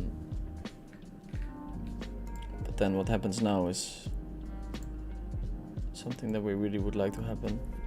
9 high flush with the 2 pair, I think is a very standard check. Checking again, we're blocking 3 pairs, so his hand should be very air heavy.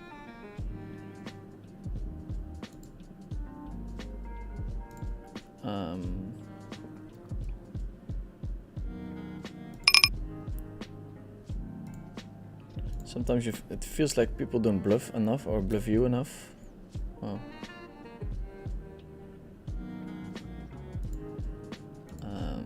And sometimes it's the case, but it's also very important that you keep the air of your opponent in their hands. I'm going to call this hand, but in general people don't find check raise bluffs here enough. This guy has a high VPIP, so he's probably way more creative than the average player.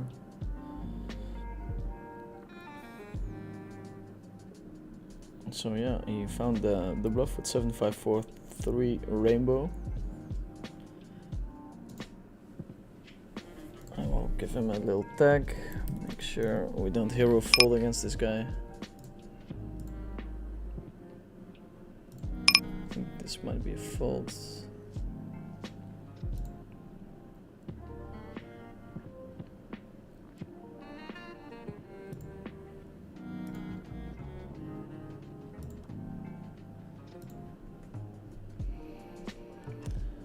How do you have a strong mindset when things aren't going your way? I find it really difficult.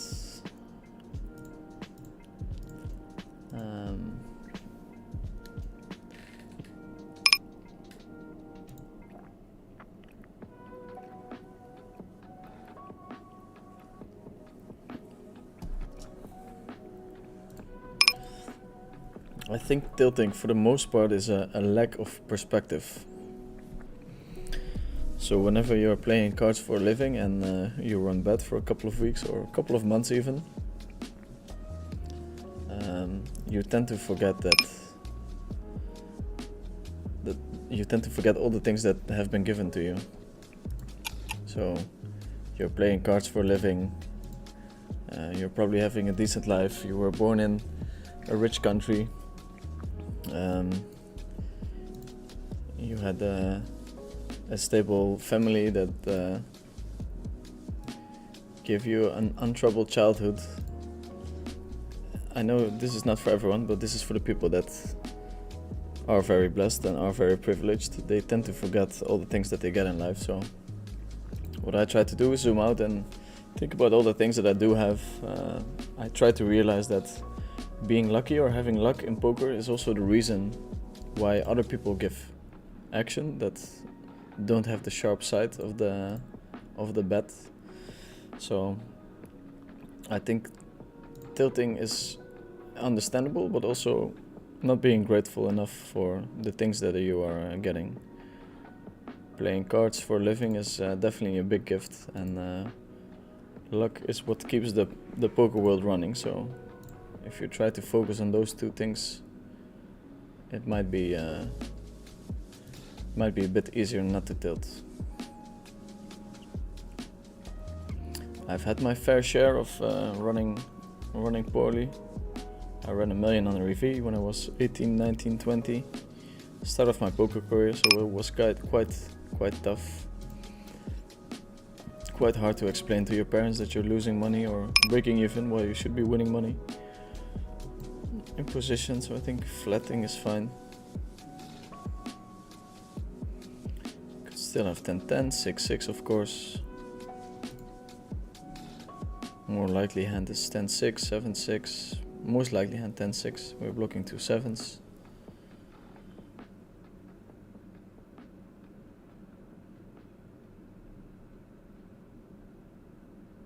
Quick check. So new favorite player, Beasley.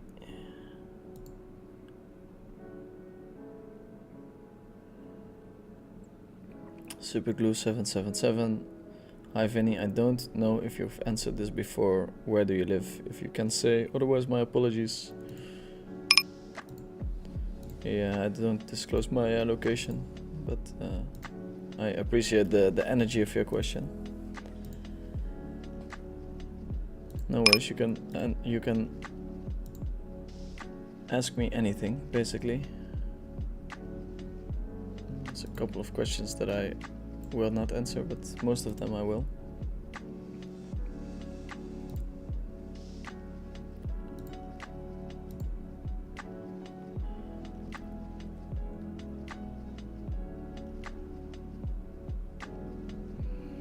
Thanks for the advice. Was kinda that I figured after I moved up to PLO 100 and 200 I had like 20% rakeback because of my PVI and basically breaking even. Probably trying different sites or tourneys from now on. Yeah, the structure for tourneys is better. ACR has very low rake. Coinpoker is not great for low stakes, I think. It's better for high stakes. I want to restart my PLO journey with 2k bankroll and preferably would like to start at 50 cents, $1. Would you recommend GG Poker or GG Apps? I would recommend a low rake environment, so if I had to start over now, ACR would be a very good way to build your bankroll, I think.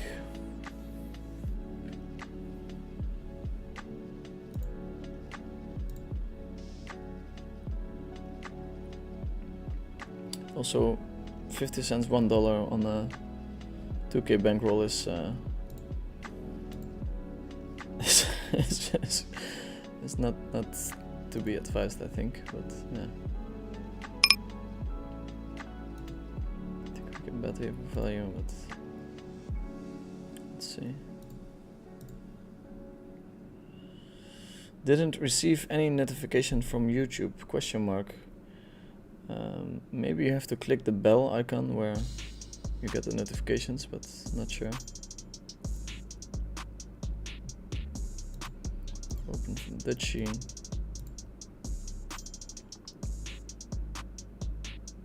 What is an okay bankroll management for low stakes? If you go to Poker Dope, you can simulate swings. It depends a lot on your win rate. If you have a very high win rate, you can take way bigger risks with bankroll management. So it's different for everyone. A good general rule would be like between 75 and 100 buy-ins. I think it's a nice rule, but if you're way better than your opponents, then you should take way more risks. Your swings are not so bad when you're a very strong player. Queen 10. I think he should have found a bet on the turn maybe, but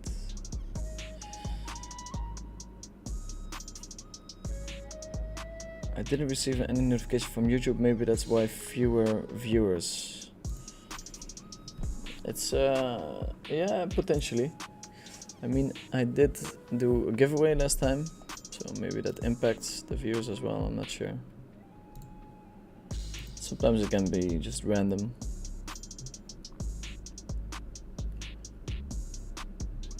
Supero is asking, hi Derek, how do you decide on what to check raise or bet on ace-high boards out of position? Did the 8 of diamond blocker have any effect? Love the style of stream. Well, we're out of position, so we're checking a lot. Like the higher the cards are, the more we're betting. So out of position ace king, we can still see bet quite a bit. And all those smaller blockers, they matter less than you would think. It's a classic mid-stakes line. Like, river changes the nuts and we just keep potting.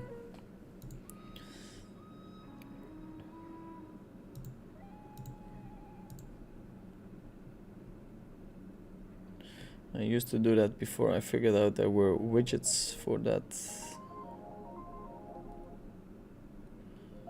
What do you recommend to study?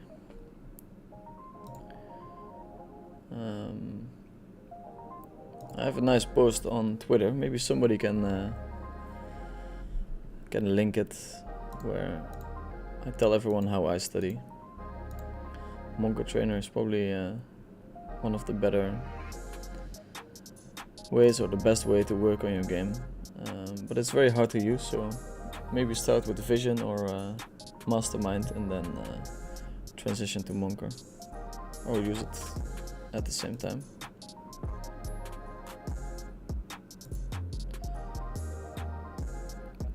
Thanks for the stream. Hope all is well. Yes, feeling good. I had some drinks this weekend, and obviously we have an interesting relationship with alcohol, but I managed not to get super wrecked, which is nice. I've touched on this a little bit during the New Year's evening stream, but I have a way of drinking where once I start getting into things, I don't really stop. So 1 out of 4 nights I'm completely wasted, which is not great. I felt like when I started talking about it, a lot of people seem to resonate with it.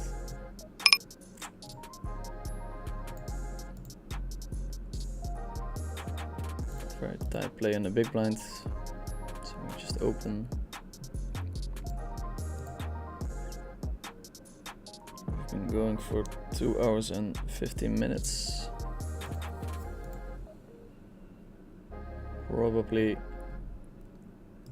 wrapping up in 2 hours or so, unless we get a big bump in viewership.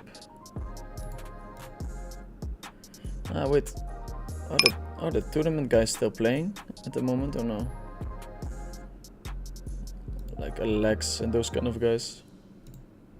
That might be a reason why the viewership went up at some point. Maybe somebody who watches a lot of the streams on Twitch can tell me. Okay, so we're c-betting the 9s. Checking back on this board, I think could be something, but most of the time we're betting. When we're betting, we're just trying to stack a 6. We're unblocking the 6, so if we have 9-6, that could be a hand where we want to check back at a higher frequency. Now we're just hoping that our opponent has the 7 to go along with his 6.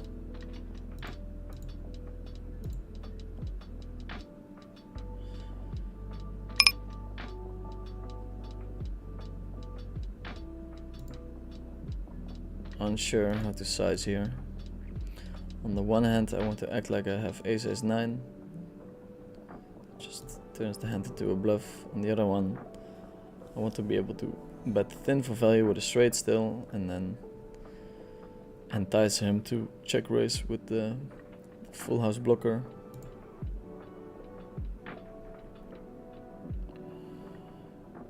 Ace, deuce, deuce. So in general, we're usually squeezing here.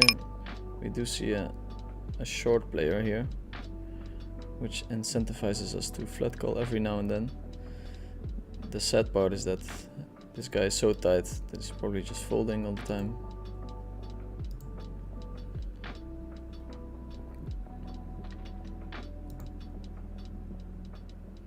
Get a bet from 10 million, 10 million.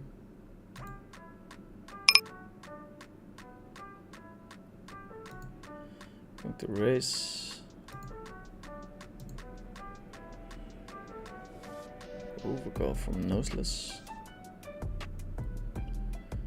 Also super interesting to hold the top set on a board where,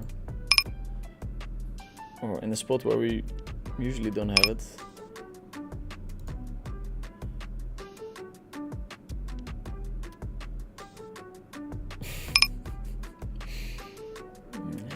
Draws get there. Calling a pot bet on the turn. We're holding the ace of hearts, which is not great, so...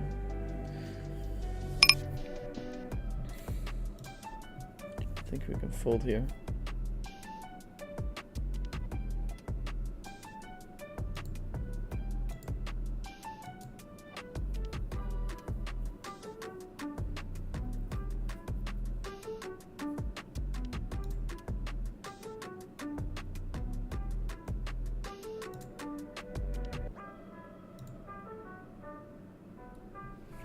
Ditching with a quarter bet on king queen 5.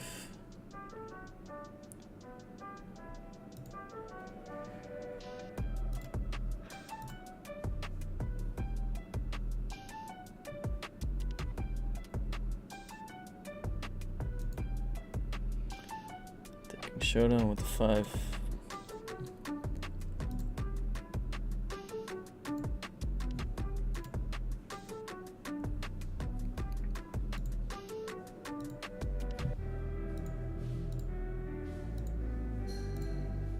Big timing tap for myself here.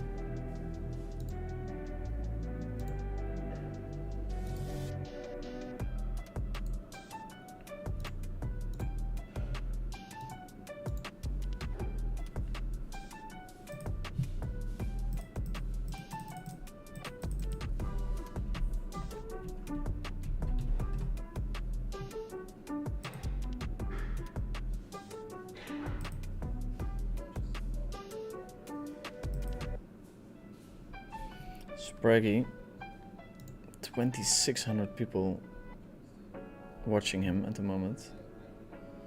That's crazy, huh?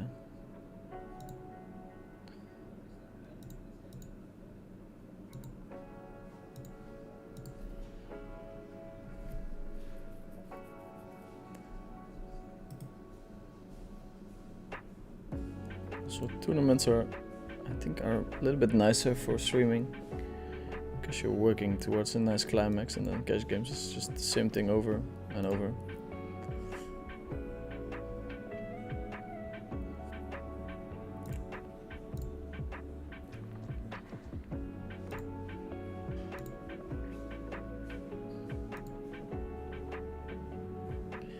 Usually sizing small here when we stab, but I think on a board like this we want to have pot bets as well. Maybe we check 7, we want to bet the pot. Now we shove on the turn. Interesting line from my opponent.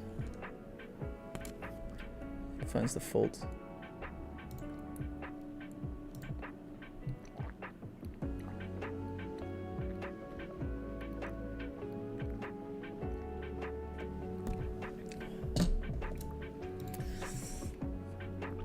Finds the fold.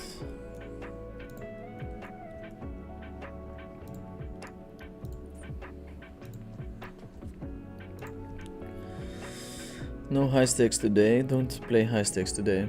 No. Hopefully we're gonna pick up the high stakes game on coinpoker soon. Calling the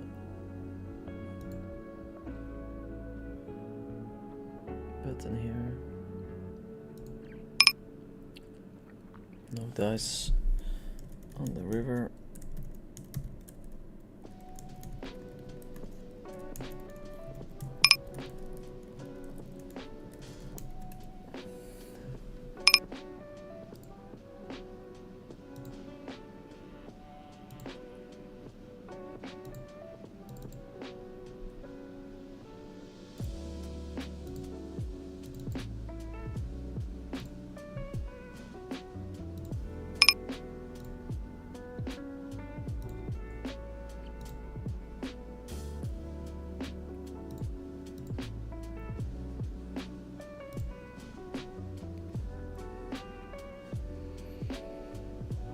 Can you recommend somewhere to buy preflop ranges for PLO 5 card heads up?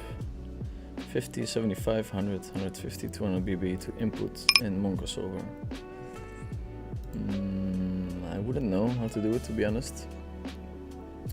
pre-flop whiz is probably a good way to start. So you can buy them, and I think they have like standard ranges for 5 card already, so maybe the ones you need are there already. And if not, you can ask them to run the sim for you. It's definitely not cheap though, so be prepared to pay some money, but yeah, when it's in the right hands, it's definitely worth it.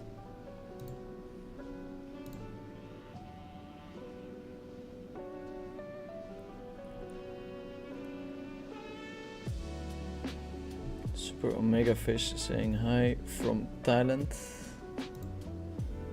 Avid watcher of the stream. TRM Poker saying love any playing 1-2 mid stakes grinders everywhere, thrilled. Yeah, I mean, they can watch me play and learn a little bit, hopefully.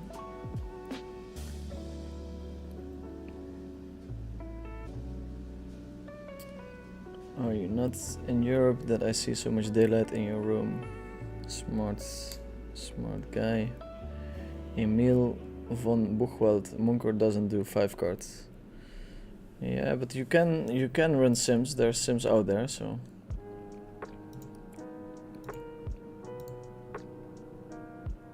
Thanks. Already used Mastermind to its potential, I guess. We'll look into your Twitter post. That's great. Having your own sims definitely really helps. Also, Monka Trainer is super convenient. It's quicker than both Mastermind and Vision, and it shows your the extent of your mistake. I think Mastermind does it, but then Vision doesn't do it, which is a mistake on their end, I think. It's very nice when you see how big your mistake is, because sometimes it's so small that it's not really worth looking into, and then sometimes it's super big, and then it's definitely something you should be studying. Okay, so here we stab with the 5 and the 6-9, 5-way. I have no idea how I should be playing 5-way, to be honest. I think nobody does, but a good way to go about things is to bet small sizes. The way multi-way works is that people have to defend certain ranges, and then the responsibility of defending the ranges is divided among all the players. So we get super rector by the quads. This hand probably fine to fold out of position, but we're streaming. People not watching to see me fold, although folding oftentimes is the right solution.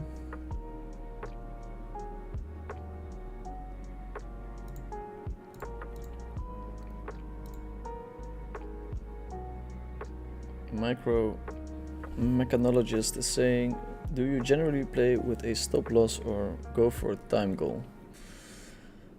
No, I think you should base your action on what do we call here?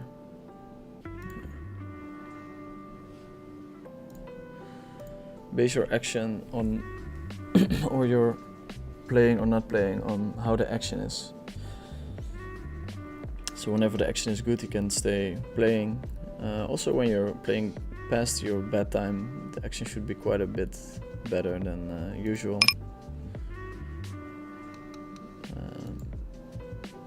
I think you should be very... I think not many people find turn barrels there, so I'm going to bet myself. Touchy. Calling is fine. The action should be quite a bit better if you decide to mess up your sleeping schedule.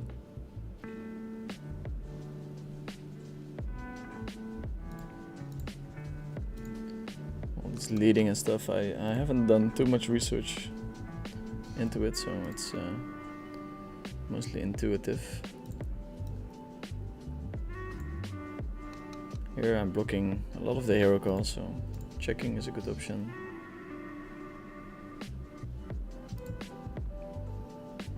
So not really stop loss, more based on action, how I'm feeling, how the momentum is shifting when you're playing heads up, for instance. If the action is good, I usually don't close my computer down. But it also depends on how much swings are affecting your game. I play better when I run good, like anyone, but I don't think I play much worse when I'm running bad, so.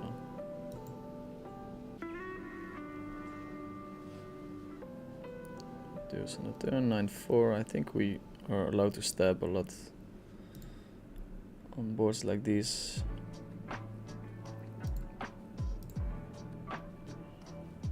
What's your setup like when you travel and you still want to play online? Could you disclose, I guess, it a little bit?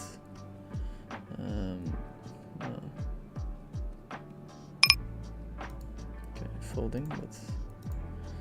folding but doubtful. Disclose it a little bit. Yes, I can. So when I travel with a laptop, so I can still play. It's definitely far from optimal, but I like to bring my mouse as well. Did you say mouse? Yo, Dirk. Nice stream in Dutch this is.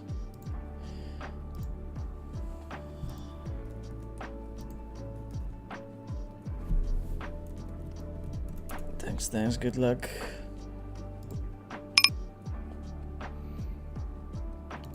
Consider betting on the turn. And betting on the river too. Quick call. From Mr. C. Shepherd. And let's see if he's getting bluffed on the stream. He's not.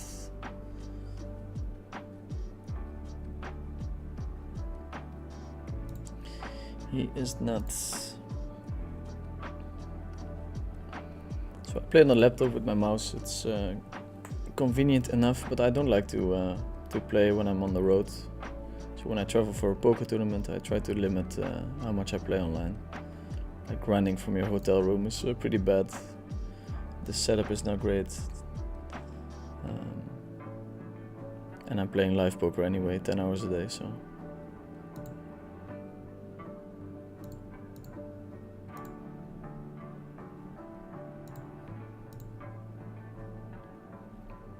Lex is not aligned, but Spraggy has some $109 final table. Yeah, I have it here open on the side. Almost 3,000 people tuning in. Super crazy numbers.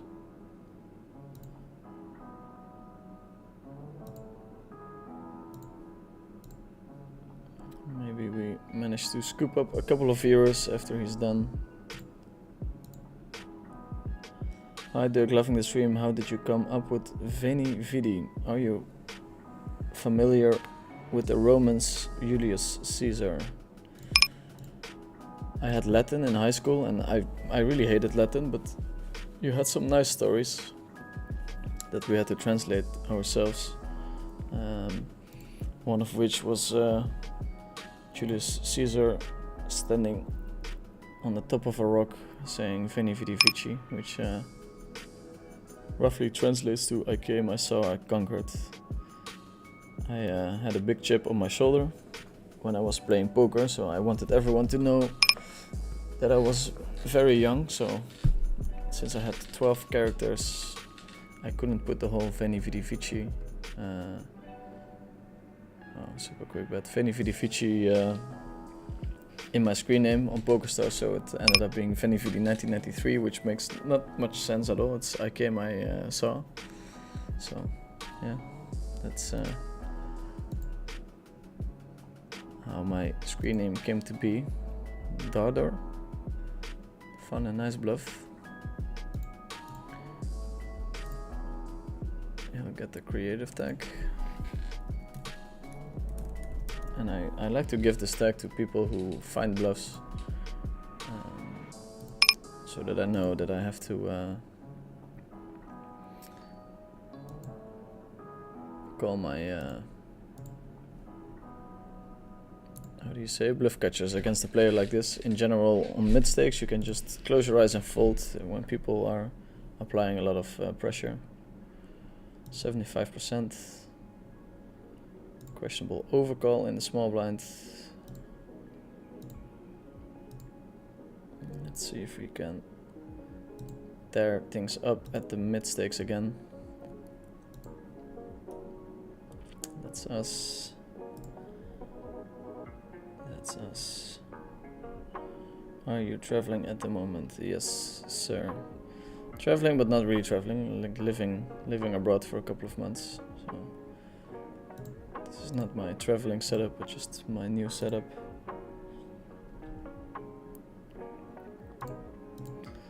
Not streaming from the what was dubbed to be the $5 hotel room by Rumscotch. Still waiting for him to join my heads up tables again. One of the most notorious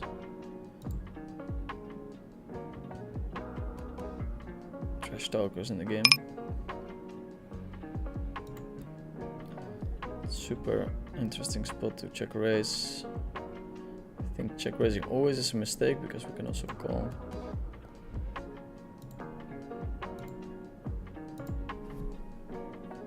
So you want to pick a card maybe and make it your aggressive card. We'll go with clubs today for the aggression, and I can show you how I do it.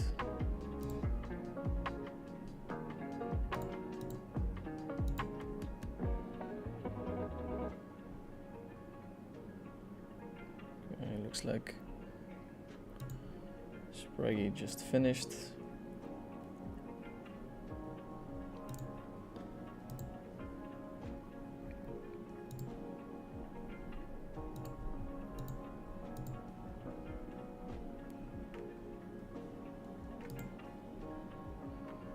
No bluff with air, so he'll get the tight tag.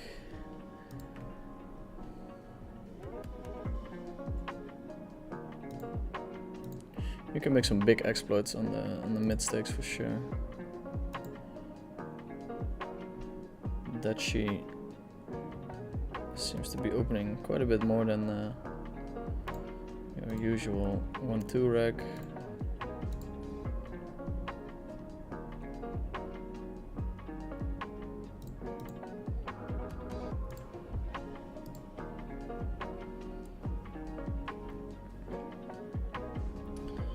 Set with a straight.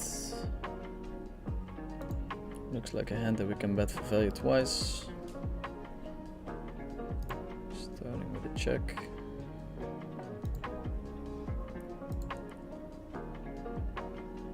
Ten is not great.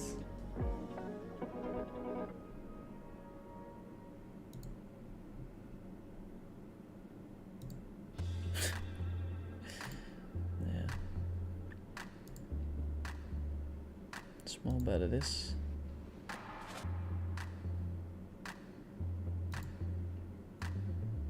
Checking again would be an option.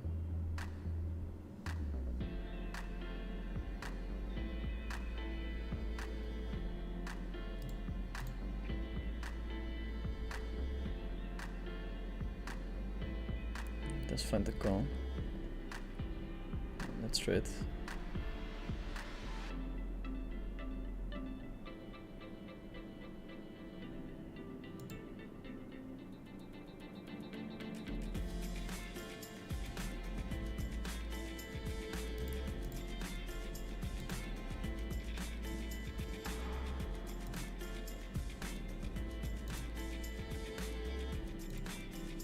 Weak queens usually fold under the gun.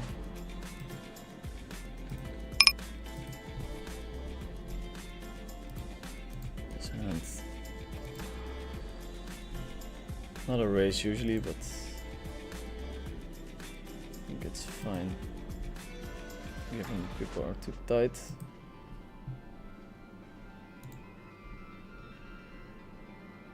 Check call. Small bet in position. It's kind of weird.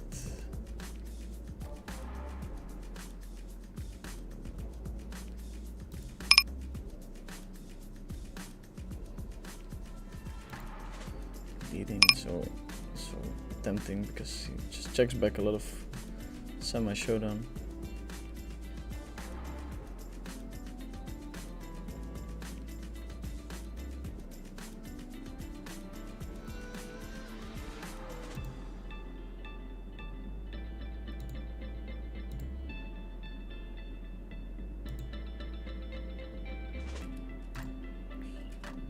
Smaller open size, we can defend a bit more. It's not a super great hand against another gun opening range, but as you can see, we're VPing 38%, which is too much probably. Top end should be 32, 33 probably. We do have a post flop edge against everyone here, so.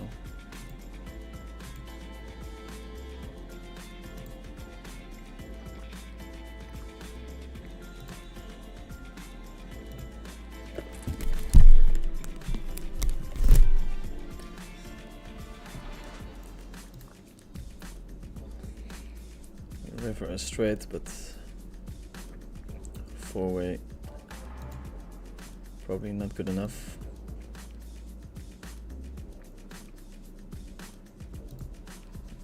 Call here, it's borderline at best.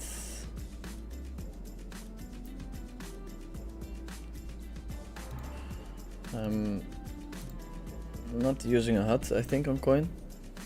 I haven't decided yet, to be honest. But at the moment, not using a HUD on coinpoker.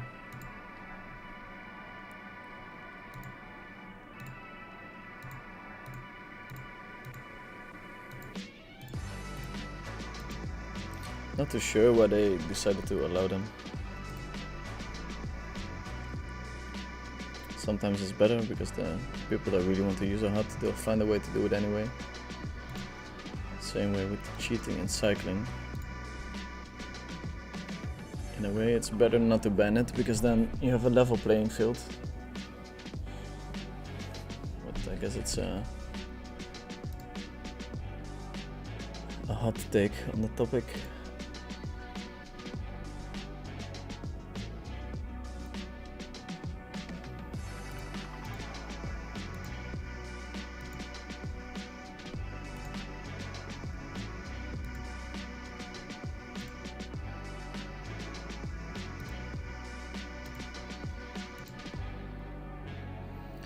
Dreaming about the 4 of diamonds on the right hand table. I'm not gonna see it though.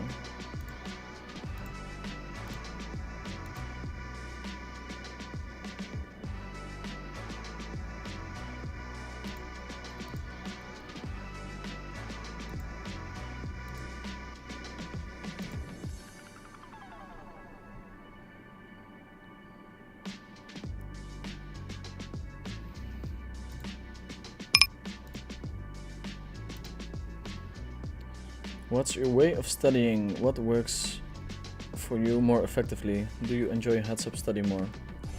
I mean, heads up, the game tree is smaller, so it's easier to find your information. I study with Vision, I study with Monker Solver, Monker Trainer, database reviews, all sorts of things.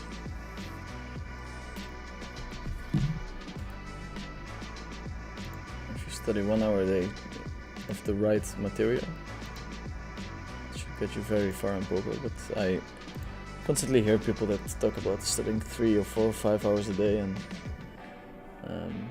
they're most probably studying the wrong material.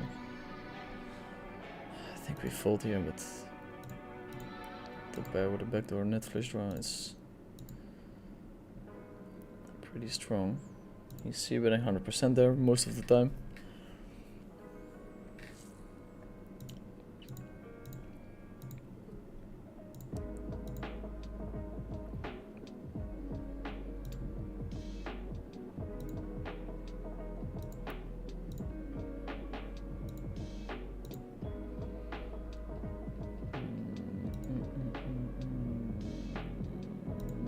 Check maybe.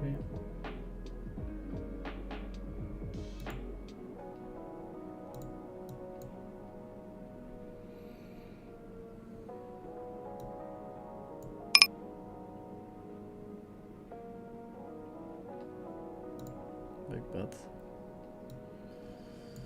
I'm not super excited. This guy always has aces or kings, or feels that way in the mid stakes. King one queen. So we're drawing very thin. See, Shepherd got himself into some trouble.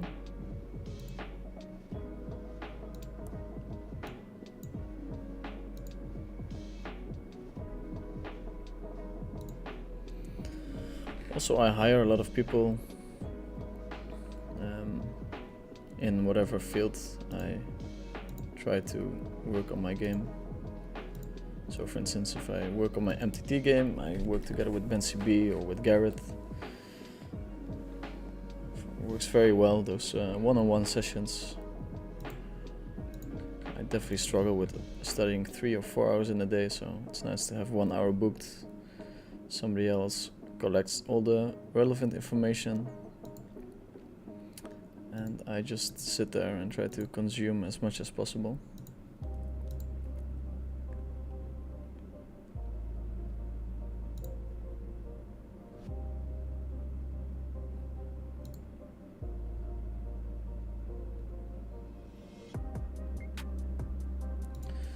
Double suited aces, what dreams are made of.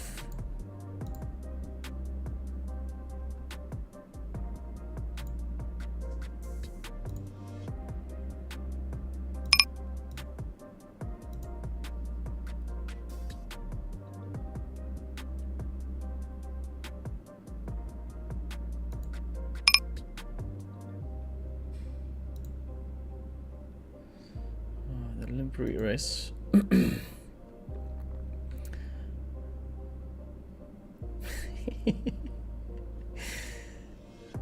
Decent.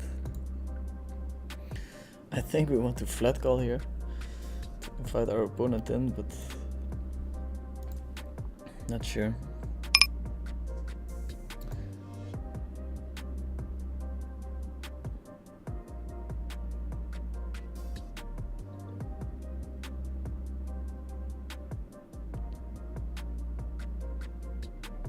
Okay. Queen high flush draw. Wow, that's a bit of a gamble.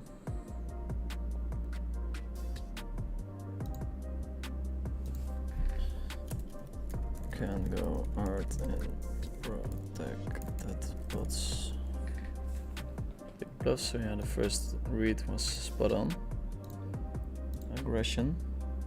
I think folding is fine there for him, but yeah, it feels like a waste of equity. Have you ever considered quitting poker and retire? If so, what would it take you to quit? I have been out of the game for 1.5 years. Reached all my financial goals, and I wanted to pursue something bigger than poker. But yeah, obviously here I am back to playing poker. It was very hard to find something that I had the same kind of passion for. The financial gain, of course, is very high. It's not as important as it was back in the day because I'm pretty much sorted, but it's still not bad, not annoying to get paid for what you do. Get a small stab on the flop.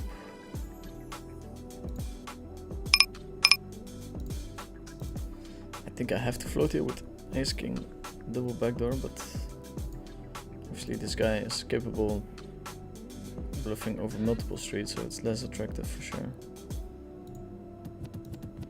Checking here.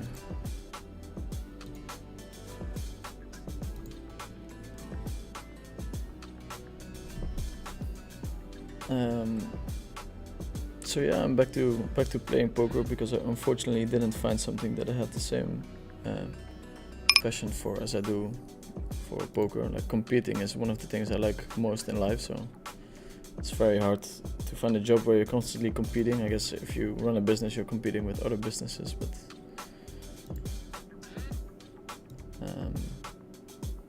yeah, hopefully in a couple of years. I mean, obviously I had the most successful year out of my poker career last year, so that gives me a lot of motivation to go at least another year.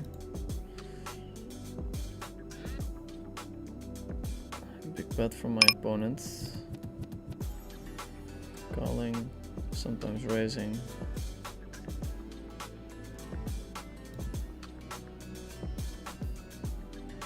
Classic mid-stakes line, bet big on the turn and then continue betting, but this time fends the bluff with king of hearts. Maybe checking is better, I don't know. It's a spot that I know okay, but not super well. When you retire too young, what are you going to do every day? Just degen, eat and sleep. So the first couple of weeks of my retirement were my most unhappy weeks out of my life. I thought it was going to be a big celebration, reaching the goal that I had in mind for 8 years or something, and it ended up being pretty empty. I lost my purpose, my passion.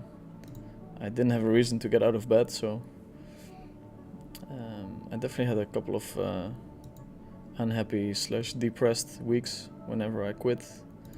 And then after a month or two, I set out 6 goals for that year to make sure that I had a new purpose, and things started going better after I did that. But yeah, it was definitely a very big disappointment that it's all about the journey, not about the destination saying was very true.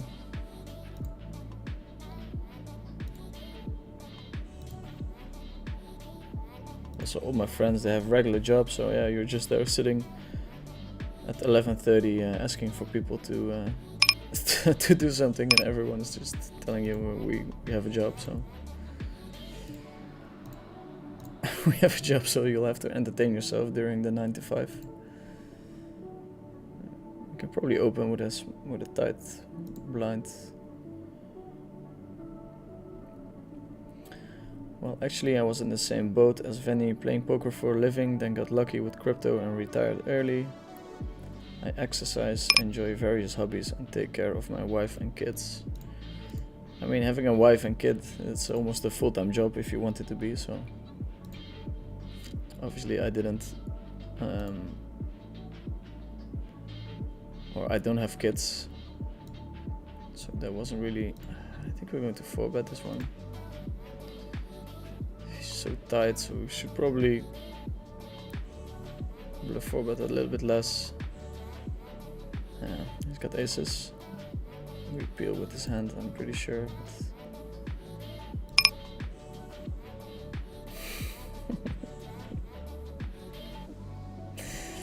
It's my day, my day, my day, my day. Okay, well, I guess we're celebrating very early, so we deserve to get punished here. I misread the stack depth. Of course, usually we're just going all in on the flop there. Okay, we're gonna see what day it is today. I tried to.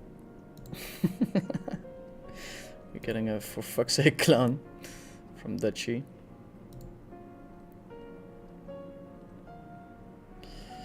It's my day, Dutchy. A little taunt. I think it's allowed to taunt other professionals. I understand his emotion, but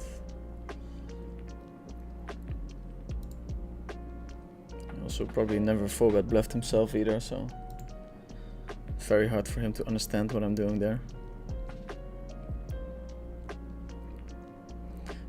Cowboy Progerian. So yeah, you have a wife and kids, which is a full-time job if you want it to be. This is super nice, and exercising is something that kept me afloat as well.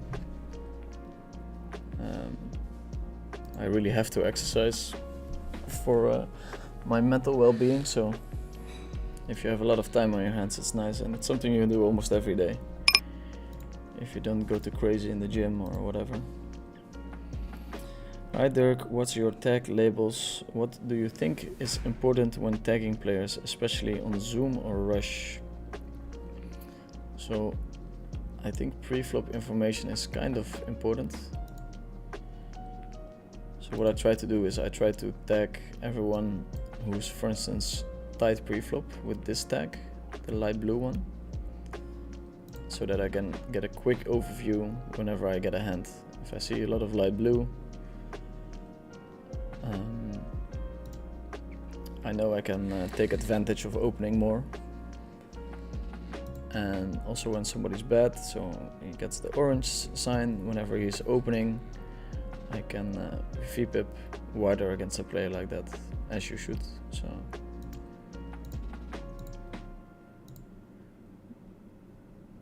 that's how I go about my things. If that's not clear enough, let me know.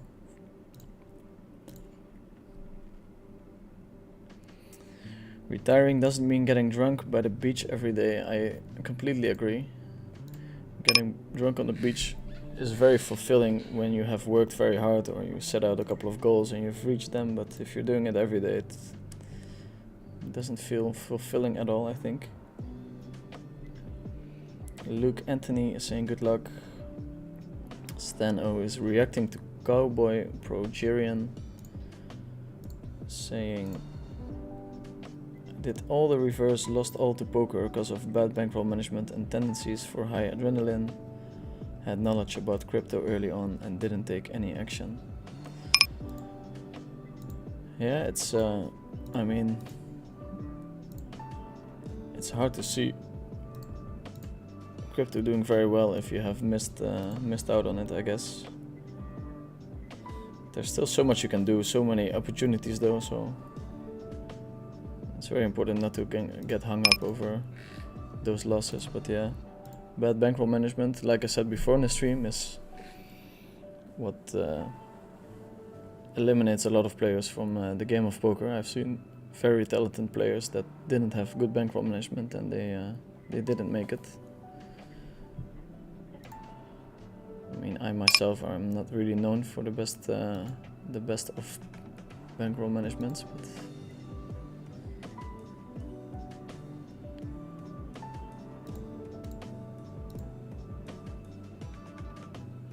you live and learn from Cowboy.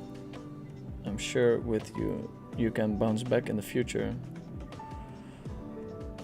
Yeah, I feel the same way. Like, try to stay positive about it, and only then new opportunities will present themselves. But yeah, easy to speak from our position.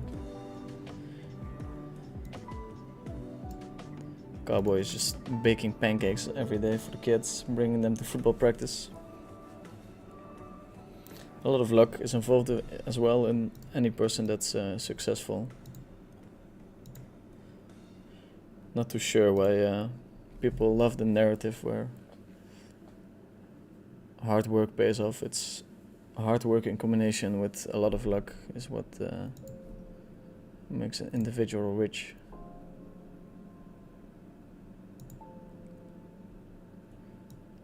By being born in the Netherlands, I already kind of won the lottery if you look at opportunities, so it's good to remind yourself every now and then.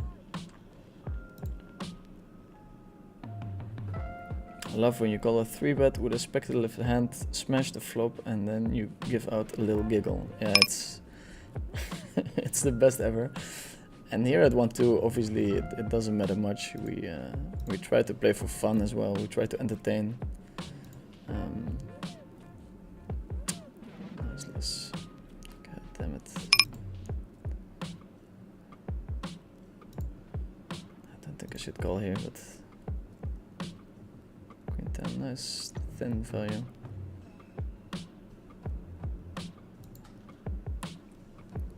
Yeah, it's nice to call a 3-bet and hit a hand, especially when it's speculative. Hard word. Hard word. ST, how to find a backer? Is there any way? I think you can post on 2+2 if you want to find a backer. That might be a nice place to start.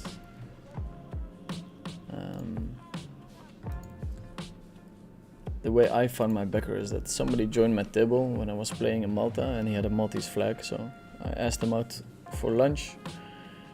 We talked a little bit on Skype, and when I went broke, I reached out to him, sent over my database and asked him for a deal. So in that regard, I got very lucky. He happened to be part of one of the better poker teams in the world, so there was a lot of luck involved in my career. Hi Dirk. What do you think of cash out on GG Poker? I usually cash out when I have the guy on 1 to 4 outs on the river. The run outs on GG are surreal.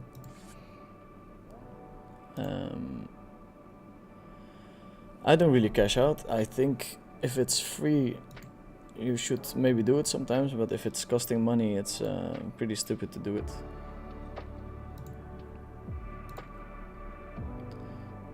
Also, I don't think GG Poker is kind of representing ace, ace, king, king. I'm not blocking it, so I think folding is fine, but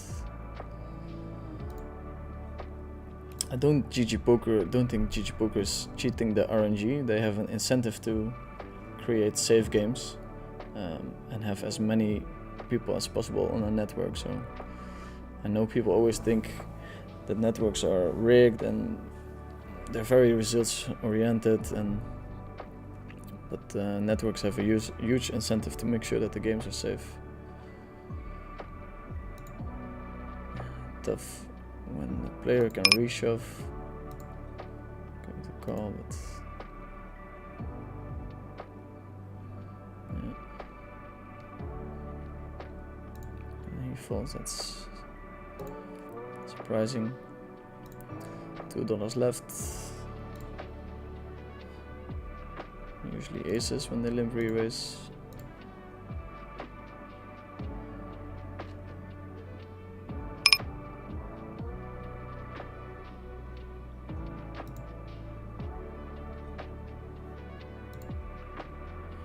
Human really can't live aimlessly, just eat and sleep till death. Yeah, without a purpose as well. I missed that one. What a life.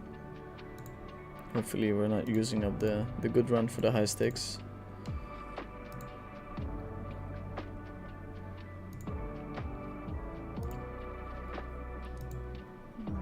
Let's see, maybe coinpoker has something to do.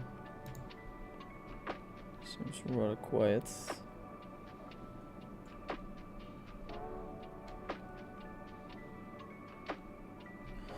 Arne Slot.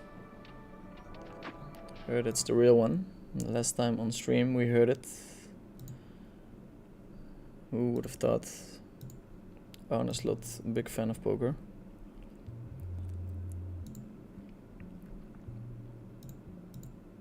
Strong hand under the gun.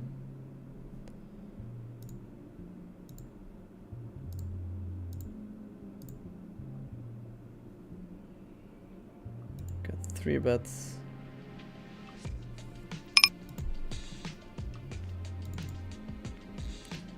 Crazy flop.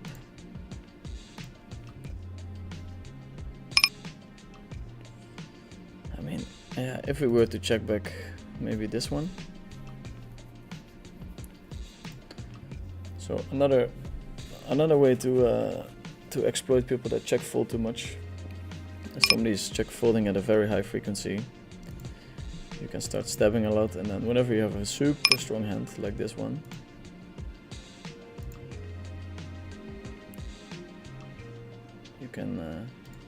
you can check back, but it's very costly if he's balanced.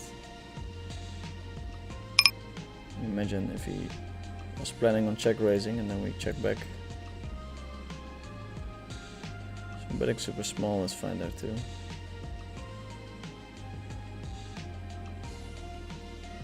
Maybe size even big on the river, we're kind of wrapping at 10. Whenever we represent a very specific hand group, a strong one, we want to size up. Because it's nice now, we're getting called, but obviously we want to bluff as well, so.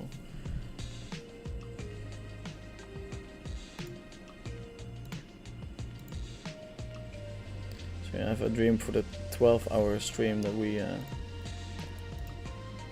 managed to break the record for the biggest stack on a Russian cash game, which is probably a little bit bigger than I think.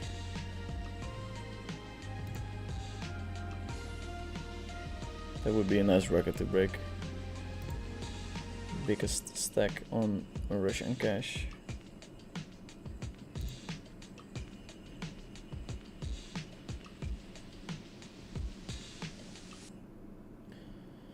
Confirmed your day, yeah.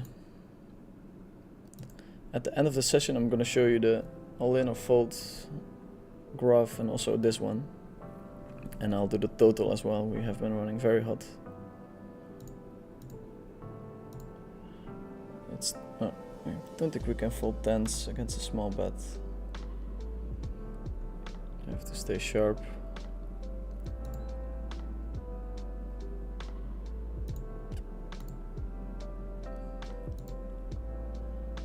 Stay sharp.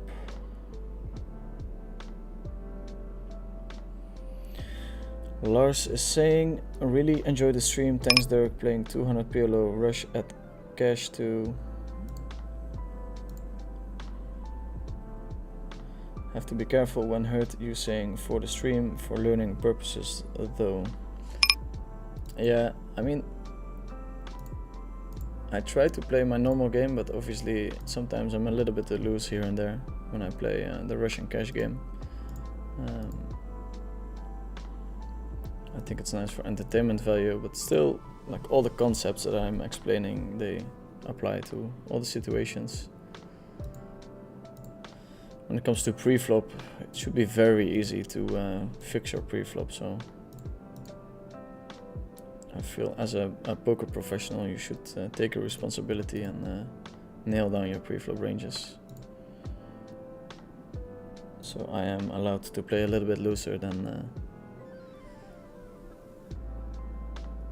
suggested by Monker. I mean, and I should be, huh? So if you would simulate it with a winning win rate, you would VPIP quite a bit wider.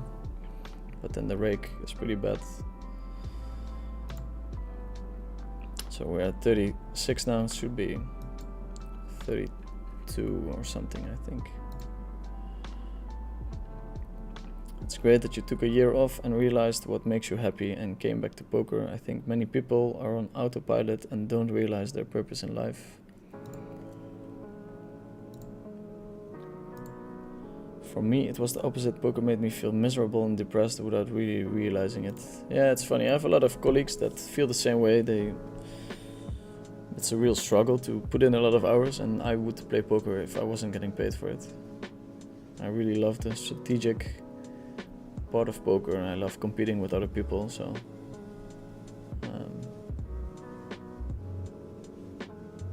yeah, I'm very happy that for me something that makes me money and something that I really enjoy doing and would do for free came together. I think that's one of the biggest gifts that I have been given in my life. A lot of people have to choose. They either choose something that pays well or something that they enjoy, and rarely it comes together. Okay, these hands are all not great, but with this bet we thin out the field a little bit. We make sure the blinds fold, or we try. And then this is not a bad spot. This guy is going to shove, and then we get to take a decision after these people take a decision. So we're in position here. On the slot, checking. Here we can apply most pressure by betting large. We have to bet with a strong hand like this 2 out of 3 times, and then 1 out of 3 times we can bluff. We can bet our 5 like this, our straights, full houses. And then you're like, but you want to be called. Yeah, but if he folds, then he's folding against my bluffs as well, so it's a very results-oriented way to look at a hand. Very MTT based, I would say. Not trying to flame MTT players, but they seem to think that way a little bit. Good luck, Vinny. Thank you for the streams. Yes, no worries, sir. Maybe the key to set the goals the other way, drink for 30 days back to back on the beach and then reward yourself for the hard days of work. I have to say the chat has some good jokes today. I will try it. I will definitely try it and potentially stream it. In real life, streaming is getting big, so we might have to capitalize on that. As a live player, which is worse than online, bad schedule, bad habits, not the best people inside casinos. Yes, I agree. Like live poker is, it's way tougher. It's very easy to stay healthy when playing online poker, and it's very, very tough to stay healthy when playing live poker. Long sessions, bad people. Let's see if I can turn off the sound of this.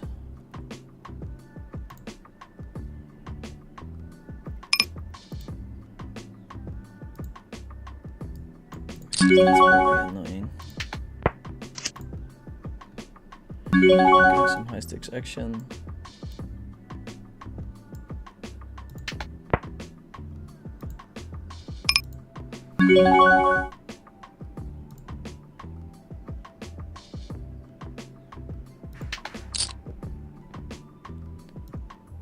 But those sounds are probably annoying.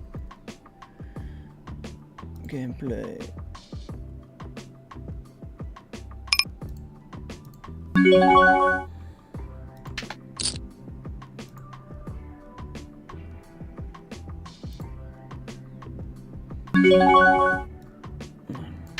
Trying my best, people, but gonna leave table. Not next blind. Just leave it there.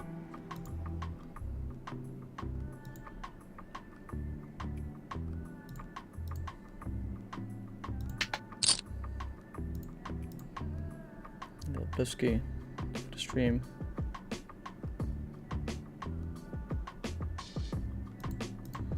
I'll give up on this one. At the full house.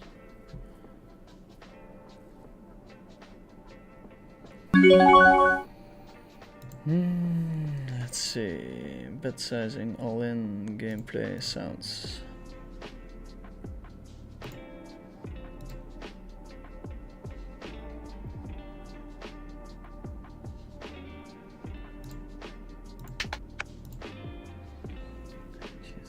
Master volume. Okay.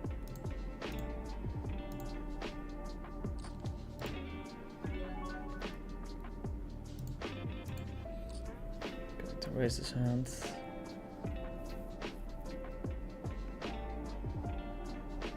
Playing against someone from the United States.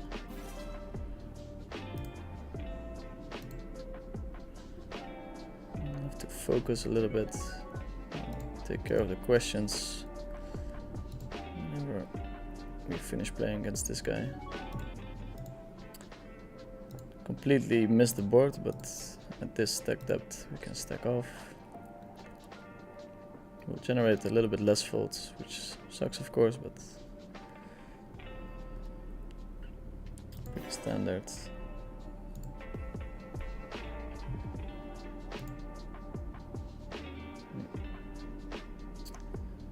Okay, it's a short one. short intermezzo.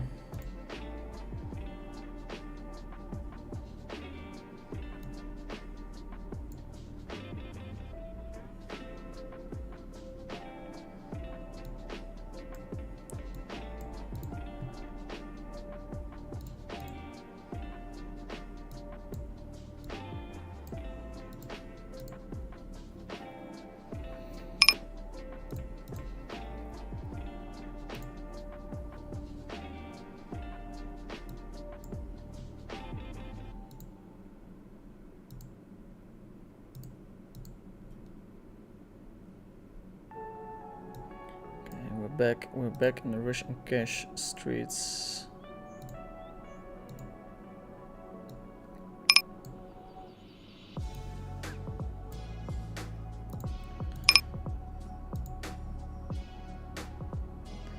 Yeah, on this board my opponent rarely ever has a good hand.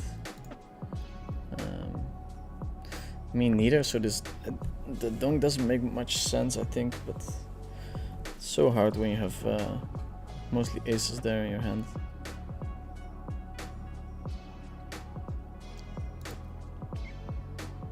Here I check.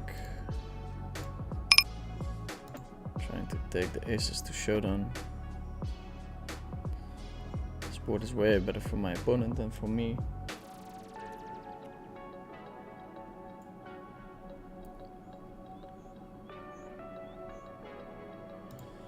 People are targeting the Veni Vidi,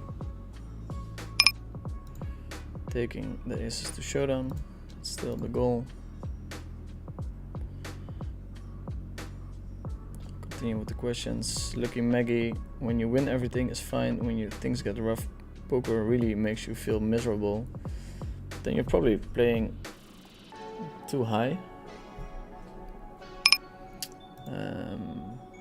Because they shouldn't not impact you too much, the swings.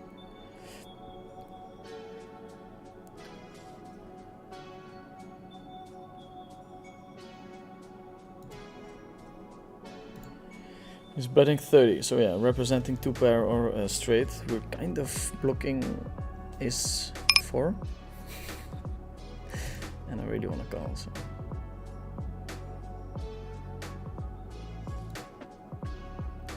So this guy, very interesting line.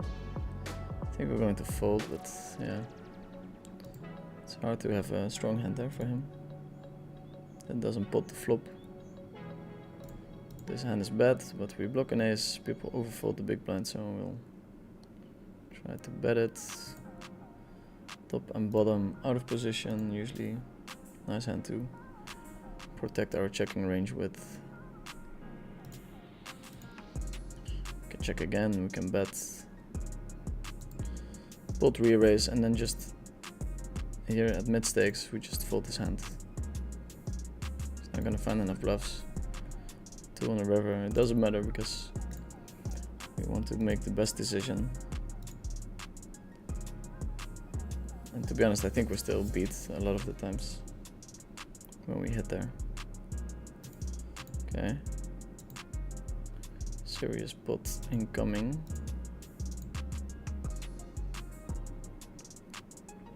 Moto is saying, hi Dirk, I live in Belgium now. I would like to make use of the rakeback on GG. What country I move my address to when it comes to my poker winnings? I think you can just chat with support. So here a lot of people, they slow play a little bit too much. I think whenever you have the nuts with a redraw, mostly betting, or most of the time betting, is the way to go. This guy is short, so we're gonna apply pressure on him. Hard work, taking the right opportunities and getting lucky. Yeah, those 3 are that's what you're looking for. If he has ace king with the redraw, he's gonna raise, so we kind of want to get our money in. And then here we have a ton of kings and ace blockers, so I think we still have a lot of bluffs. So it's not easy for him to let go of king 9. By now he'll have a pretty strong range, so expecting a mix of ace king and king 9. That's the ace king one. Flat called the aces. I like his line. He played it well.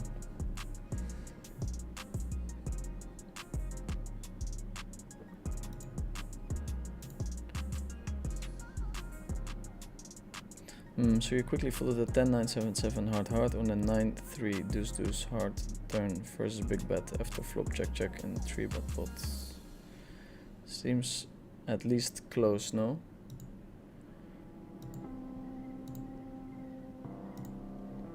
Yeah, it's probably close, but I think I would end up folding even if I think about it longer. But you're right.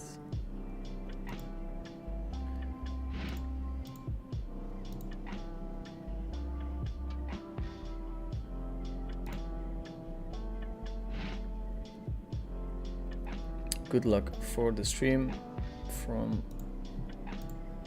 Yolan Cohen Poker. All in cash out cost 1% equity. I calculate this and it's not super different long run, but still is losing money. I think it's good for players who shoot higher limit with stop loss, few buy-ins. Yeah, that can be a good one if you're playing on a high table, very good game, and you want to leave after a couple of buy-ins. Then buying out is an option. That's for Ryan short run. I like running it once actually, because I think it limits the rake that you pay, and I handle my swings better than my opponents do. Okay, so this is not a stab, this hand, but I think his super quick check is suspicious, and the 1-2 grounds are a great place to experiment a bit. I think a lot of people are stuck playing a certain game and then they stop experimenting. And then here we check because we still have equity. We're not at the bottom of our range. We still gain a lot by checking.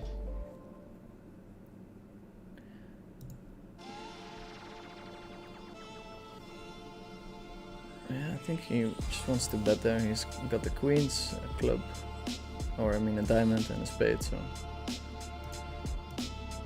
Like this hand, we're blocking clubs, we have a 4, we have a jack. If you can check raise, it's not too bad.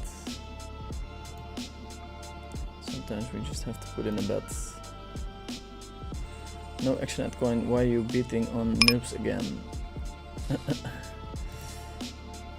Yeah, they lack the liquidity sometimes, so I would prefer to play on coin. But sometimes it's hard to find the games. It's rather quiet there. I'm open sitting the heads-up tables, but no action so far.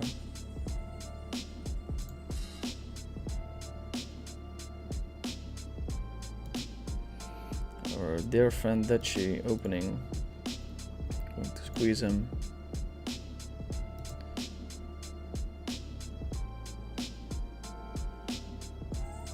A little bit wild when it comes to pre-flop.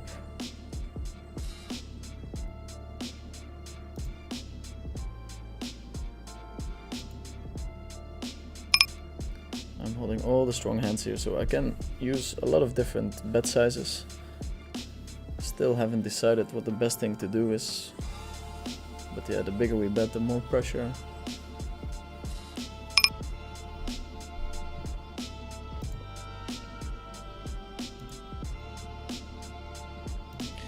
Was hating earlier in the session, but he's probably watching the stream.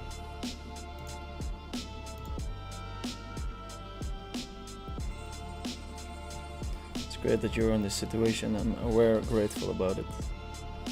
Yeah, it always hurts me to see whenever you see someone who did very well in business that they don't understand that being born in, for instance, America is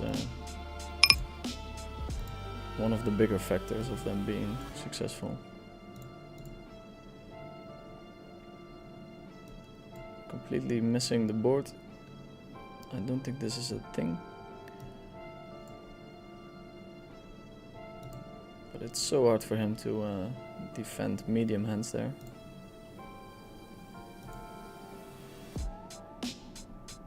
very dynamic board, so there's a lot of things going on. So we want to size big.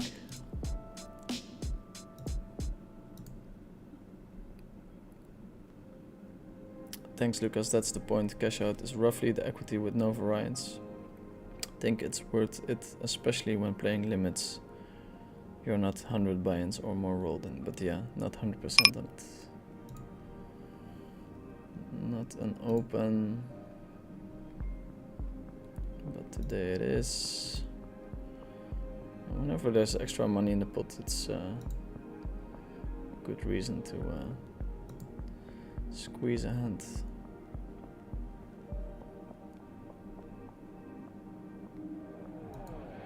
Close with a fold. Fuck! I would have turned it straight, huh? That's a funny board, this one actually.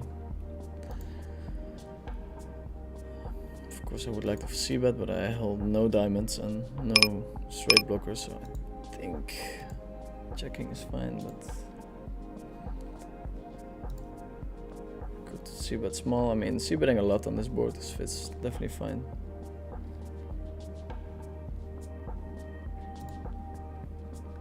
Next time 1/3 is maybe the way to go.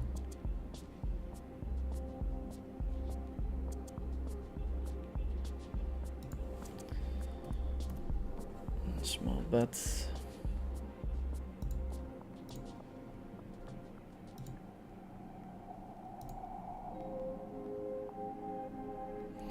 Good bet.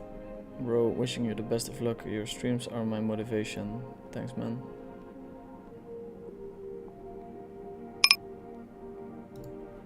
Your sound is on again. Well, what a terrible sound. Who would leave on the whole time? Are you guys talking about the ACR sound or the GG Poker sound? Again, wait, let me turn off the GG Poker sound.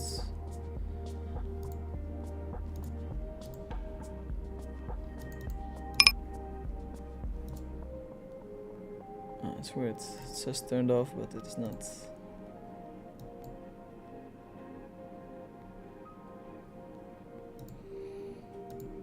Okay, let me know how annoying it is. I will try to turn it off, but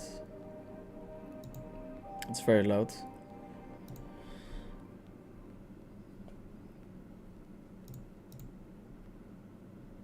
Maybe I can turn it off here.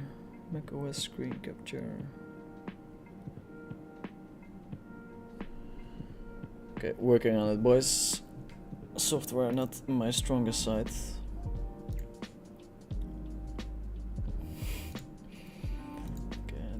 The classic setup. It's 3-betting 10%, so I don't think there's any getting away from this, but yeah, obviously he's holding aces a lot of the time. I think this is the one for the sound.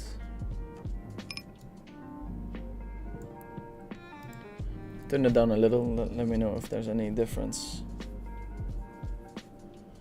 Checks back the turn.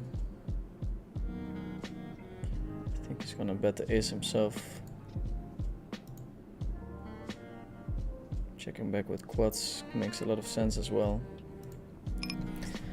Very tempting to raise here, but I think just calling is fine. Bets the queens.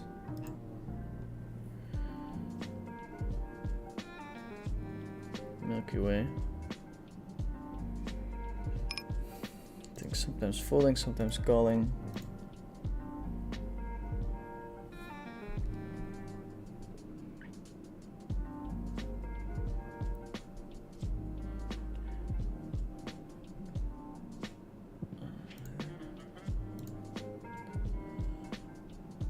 Yeah, the sounds are sometimes nice so that I don't miss tables, but yeah. I like them more than the average poker player. Having trouble on my ACR payout. They are taking forever and I can't even cancel the payout to try again. Any advice? No, sometimes they take a bit longer. I had instances where it took me a couple of days to get my money out. even a week. In general, they have been okay, but I mean, yeah, talk to their support obviously would be the most logical one. There is a guy sitting 1500 on Mahan on ACR if you're looking for a game. Yes, let me check.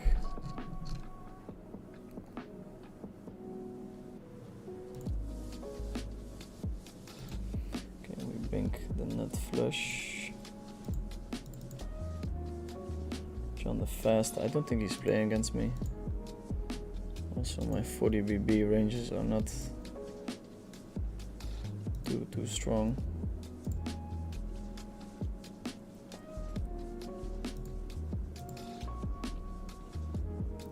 I wish that guy came back on coinpoker. He seemed like a very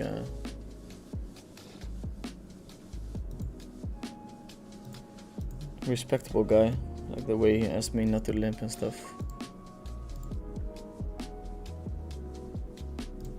Big bully, yeah, almost 800 big blinds.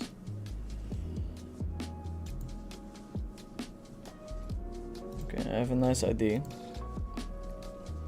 to motivate people to stay watching and maybe hand out a little like on the stream and share it with other people. After 4 hours I will continue if we're over 200 viewers. If not, I will close down the stream.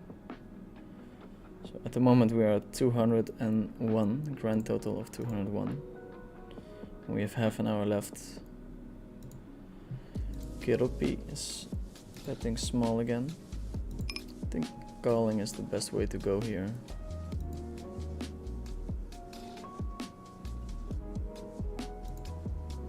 And this is just the weirdest line ever. Don't think I'm gonna fold, but usually when it's a weird line, it's a strong line, but yeah. Yeah, like the nut riff catcher here. Very creative donk bet. A lot of things happening in that hand. Raise call, yeah. Played it nicely. River shove is. It's interesting what he's rubbing there, but creativity.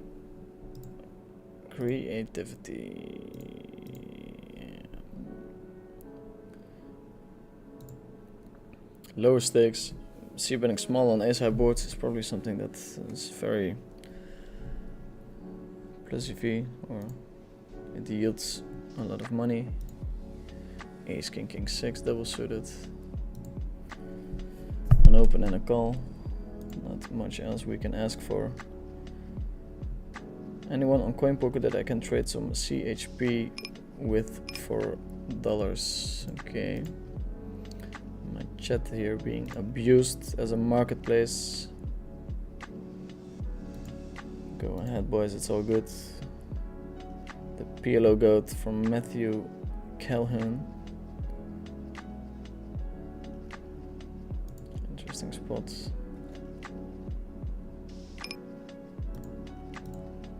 We are the ones with fours and stuff. Get a 4-bet from Keropi, which is aces a lot of the time, but he finds it with ace, queen, queen, jack.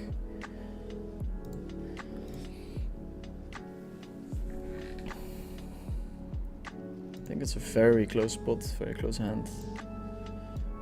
Maybe flat call with this one and then raise with the one when you're not suited to the ace.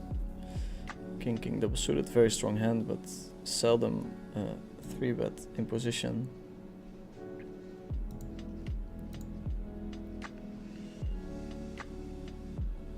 Sound is messed up, Finn. I can barely hear you over the music and other loud sounds. Okay. That's not what we want.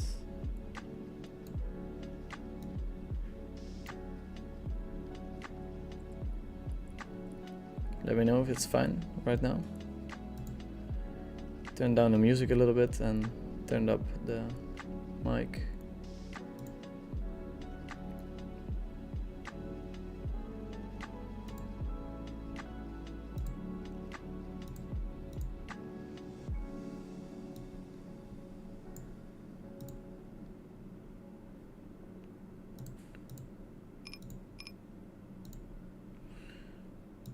So when I go to settings and sound,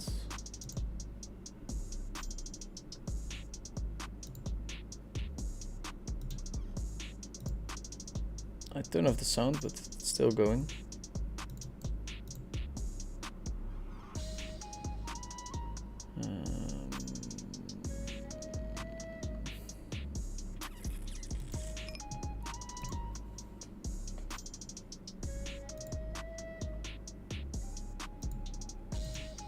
It's tough to do it at the same time as playing, but I'm doing my best here. Calling the button. So again, after 4 hours, if we're at 200 viewers, I'll continue streaming. If not, I'll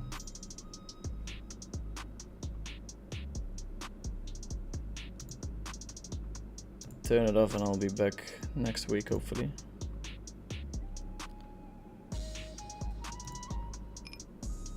Okay, continuous betting, Karopi, creative player as we have seen before. Small bet, we're going to raise.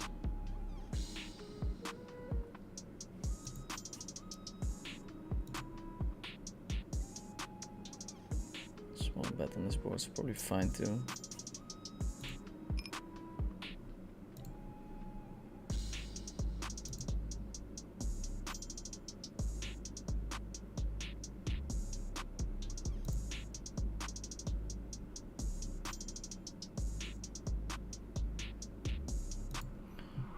Really crushing it out here on the mid stakes.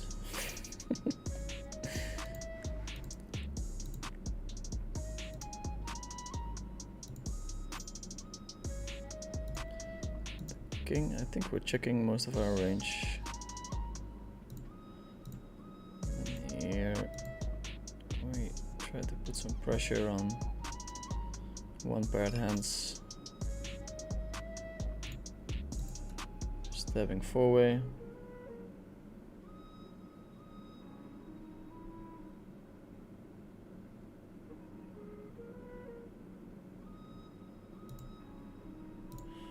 Yes, Brendan Simpson. I'm very happy you're giving me some feedback on the sound. You don't have to be feel bad about it.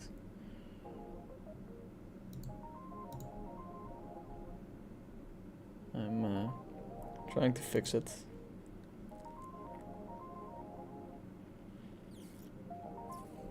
Apparently it's still bad. The sound is so bad, Fanny. Sorry.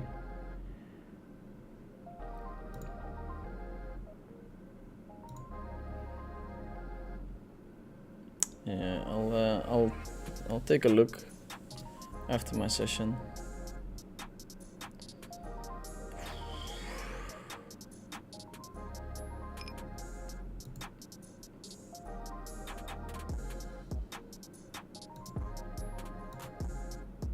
I'll try to fix it.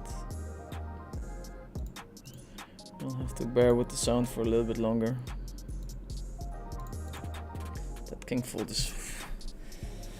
I mean, most of his range is aces, but feels very tight and bad. Oh boy. We're over 200, might be stuck.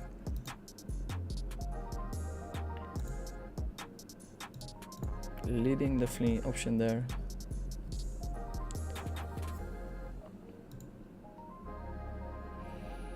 Now we're betting and also checking to check raise.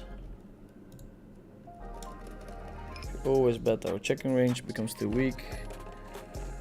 I think we're going to go 50-50 there, but I'm not entirely sure. Here we bluff c-bet.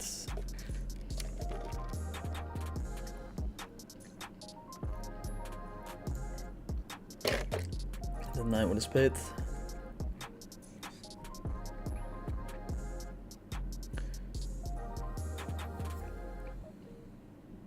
Wins is saying sound is fight, you fixed it on ACR earlier. Okay, great. I'll believe wins over Brennan. I'm so sorry, sir. I have to pick my favorites.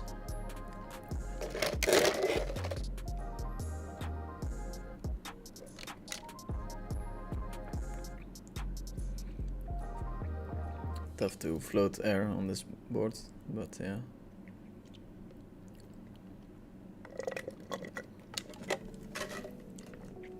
We're finishing the session with an overview of the results. Join my PLO 1020 coin game. Okay, sir. What are we playing? Yes, this is what we want, huh?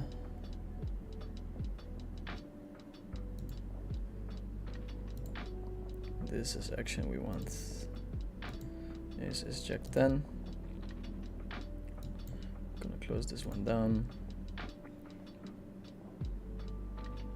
Leave the table.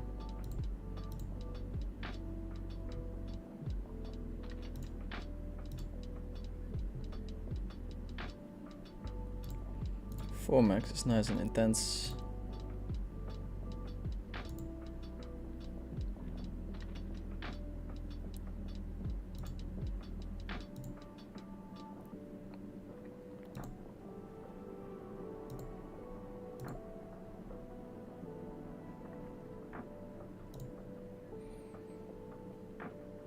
GG is fine ammo. Yeah. We're gonna mix it up though. At the end of the session, 4 cards or 5 cards, 4 max. It's quite a nice format to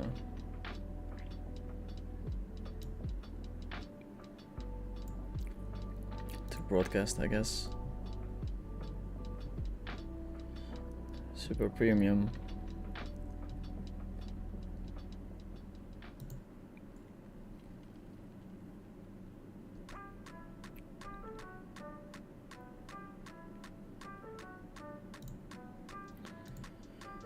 I think we're limping most of our range in this format, so limp raising this one.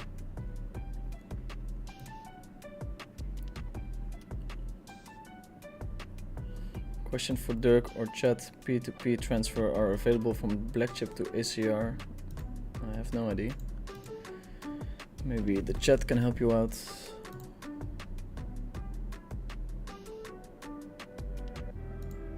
Take a new hand. Be cool to reach 2k before we finish.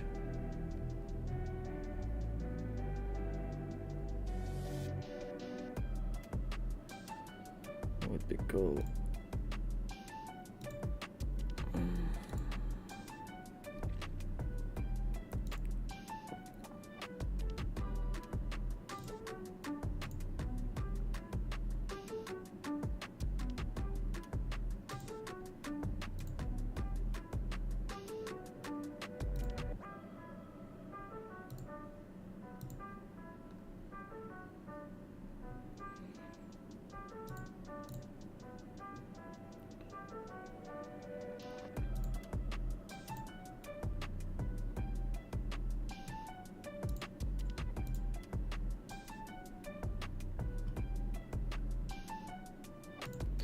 How to rebuy on.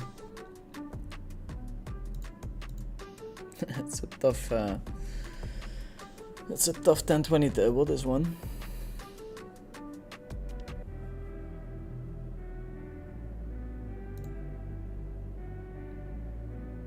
It's a board where you can lead on. I don't think I can say the screen name out loud.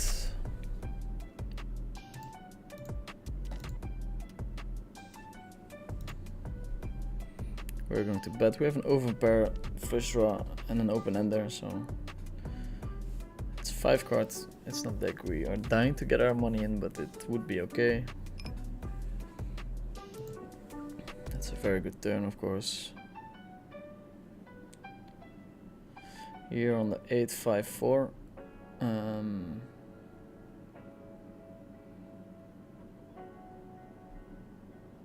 It's not our board, so that's why we check, and then we have a decision right now. Out of position, so I don't mind jamming here.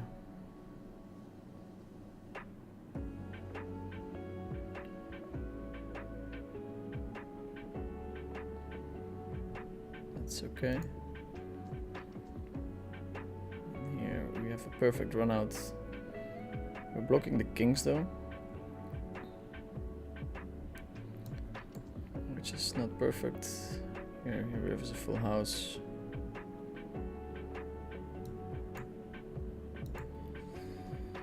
Sizing down might be a thing, but I'll go for the... I'm going to trust my opponent on being able to hero call.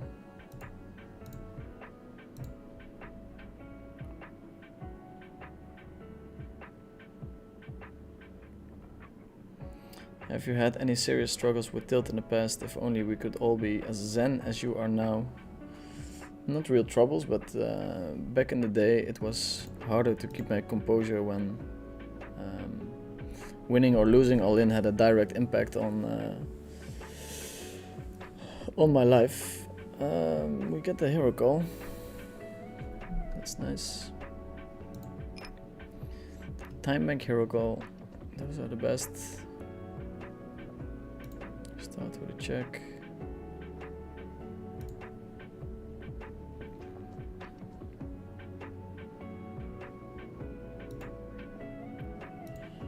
And we fold. So I wasn't always this zen, but in general probably pretty good compared to my opponents.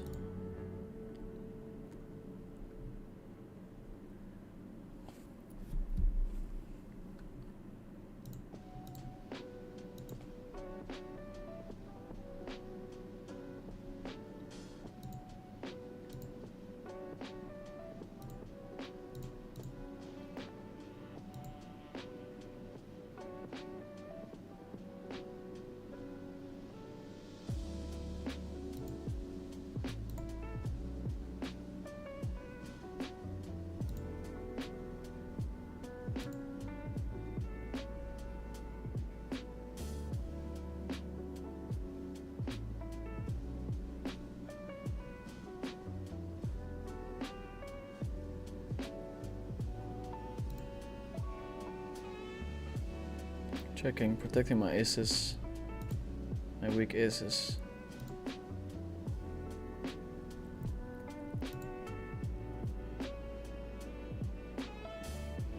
Jeff is saying sound is fine, ACR sounds were a bit loud, but all good now.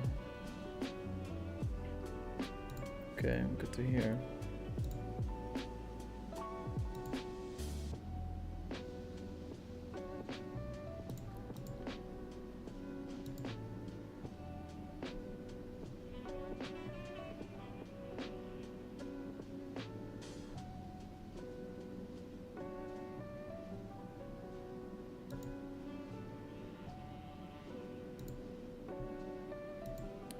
Got a limp.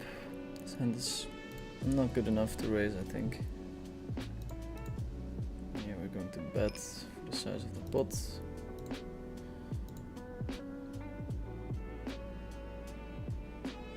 Classic hand that works better as a check back in position than as a bet. It's a small bet we call. He should still have some air in his hand. Pretty bad hand to bet for value or bluff. I'm not sure what he was doing there.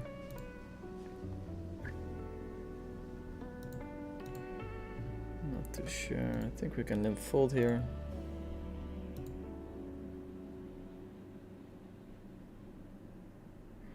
Okay, sound is fine, that's great. Thanks for letting me know, everyone.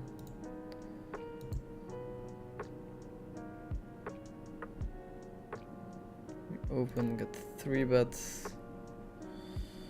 Now buy the 5 card classic.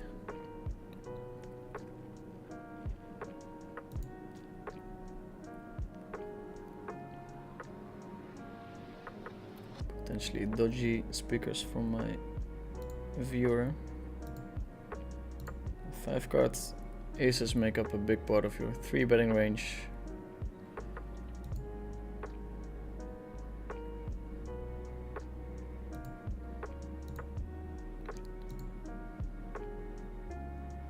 Not going anywhere. Open-ended ace-jack, but it's not fist bump stuff, but yeah. Going to stack it off. Classic bank and pot bet with the top set. Oh, it's a check, okay.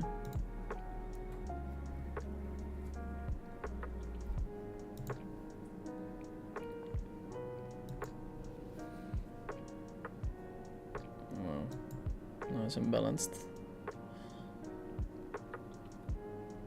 Ace, ace, ace, king, 6, 7. Interesting line.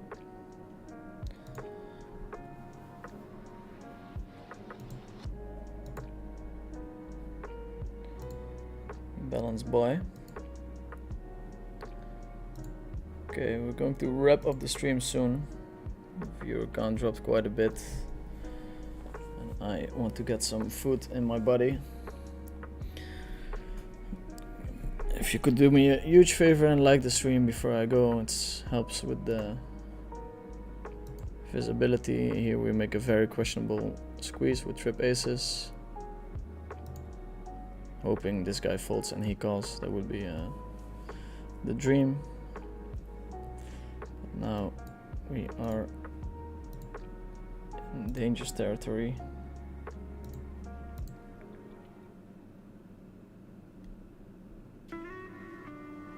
20%. Still ahead of this guy. Not anymore.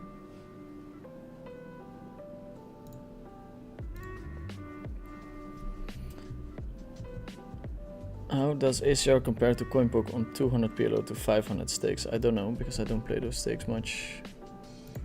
Only on stream every now and then. Come play some 5 card to 5 from Jan Jansen. We're wrapping up the stream, unfortunately.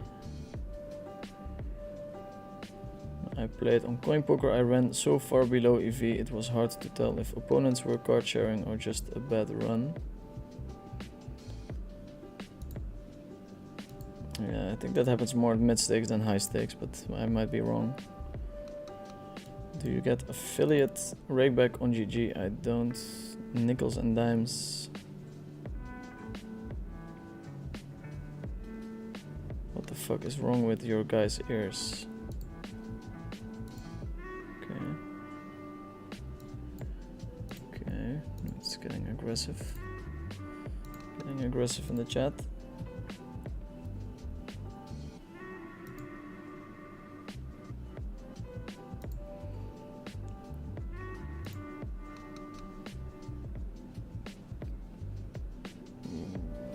Sexy hand, huh?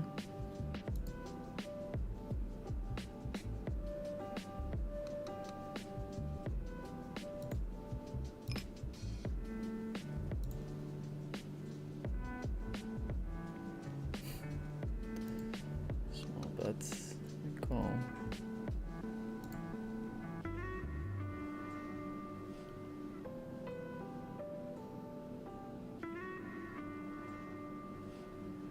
Check here sometimes. Check raise as a possibility. I don't know, sometimes I'm just freestyling.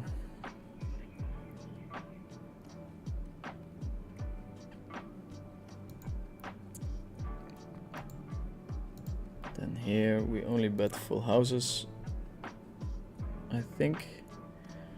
So we size up.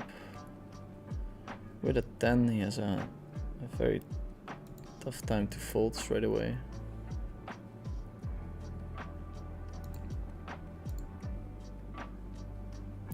Got one. Get a call. And a king river.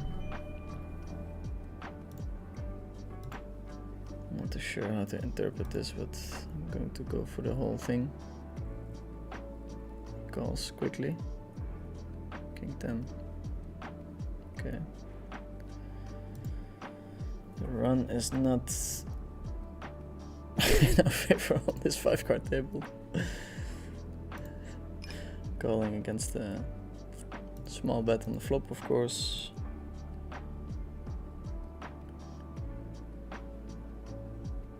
Calling again, straight flush outs. Raising sometimes.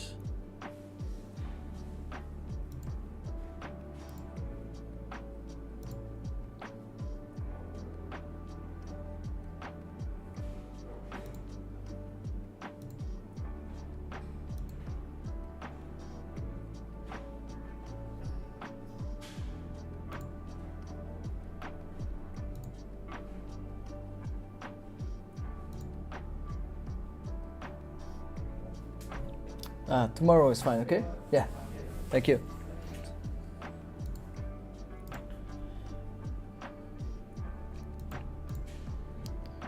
Going to sit out here.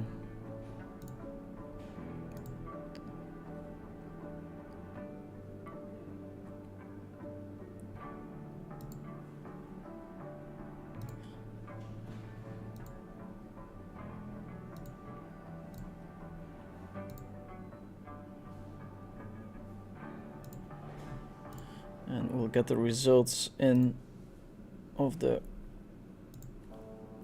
stuff that we played today.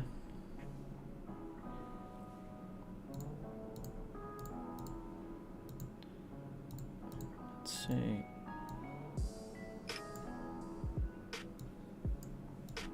If you can do it like this. 6. Deuce backdoor. Not a flush draw, it's a close one for sure. I think we can do it like this, so I'll have to wait until this table is over. We're at 195. You only played 3 tables max. Yes, sir. Sound actually turns me on just a little bit. I don't know about you guys, no homo though. Okay, Drew is getting the banhammer.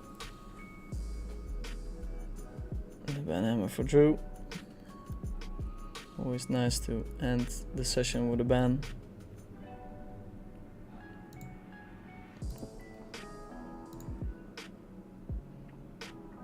Stick around for the results of today.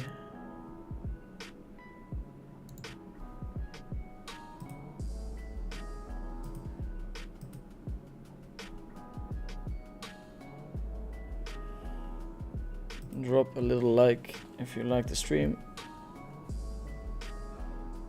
It definitely helps. And if you didn't like it, hit it with a nice little fat thumb downwards.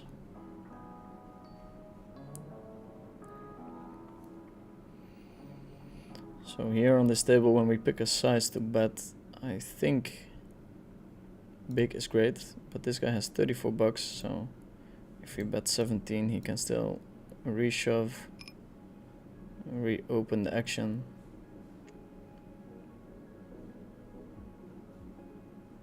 Which is a nice little touch. If you're focused in your session, if you're not, you will not see it.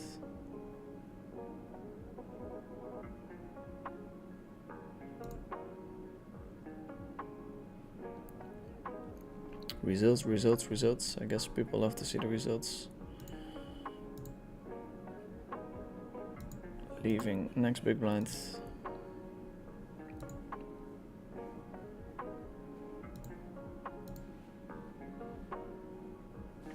What is your best table count if you play 6 or 7 max PLO games? Probably 4. Starts dropping off at 4, but yeah, if the games are good, you can load up on the tables for sure. Okay, let's see if it looks okay on the stream like this. Yes, sir. Okay, so first we're going to rush and cash. This is not ideal, but last 24 hours. Collect all the tables. Absolutely demolished the Russian cash thing, not including rake, so it looks quite a bit better than it actually is, but I will include the total as well, including the session we had on New Year's Eve. Running extremely hot Russian cash. So yeah, 4.5k. Should do a calculation with rake, which is 14 big blinds. It's like 30 times 14. 300, 450 times 2. So 1k in rake, I think. That's a ballpark estimate. Then we have the all-in or fold, in which we ran pretty bad, I think, and we won a little bit in EV. Very hard to beat these games, but we broke even in EV. We lost netto. And then I just lost a couple of big pots at the coinpoker 1020. So all in all, we're down 5 or 6k. Played pretty good. The viewership was nice. Thanks everyone for tuning in. 193 people watching. Okay. Unfortunately, we dipped under 200, and I have to be a man of my word. I'm gonna eat some food. I'll be back next week. Thanks everyone for tuning in. Drop a little like, and see you all in the next stream. Ciao, ciao.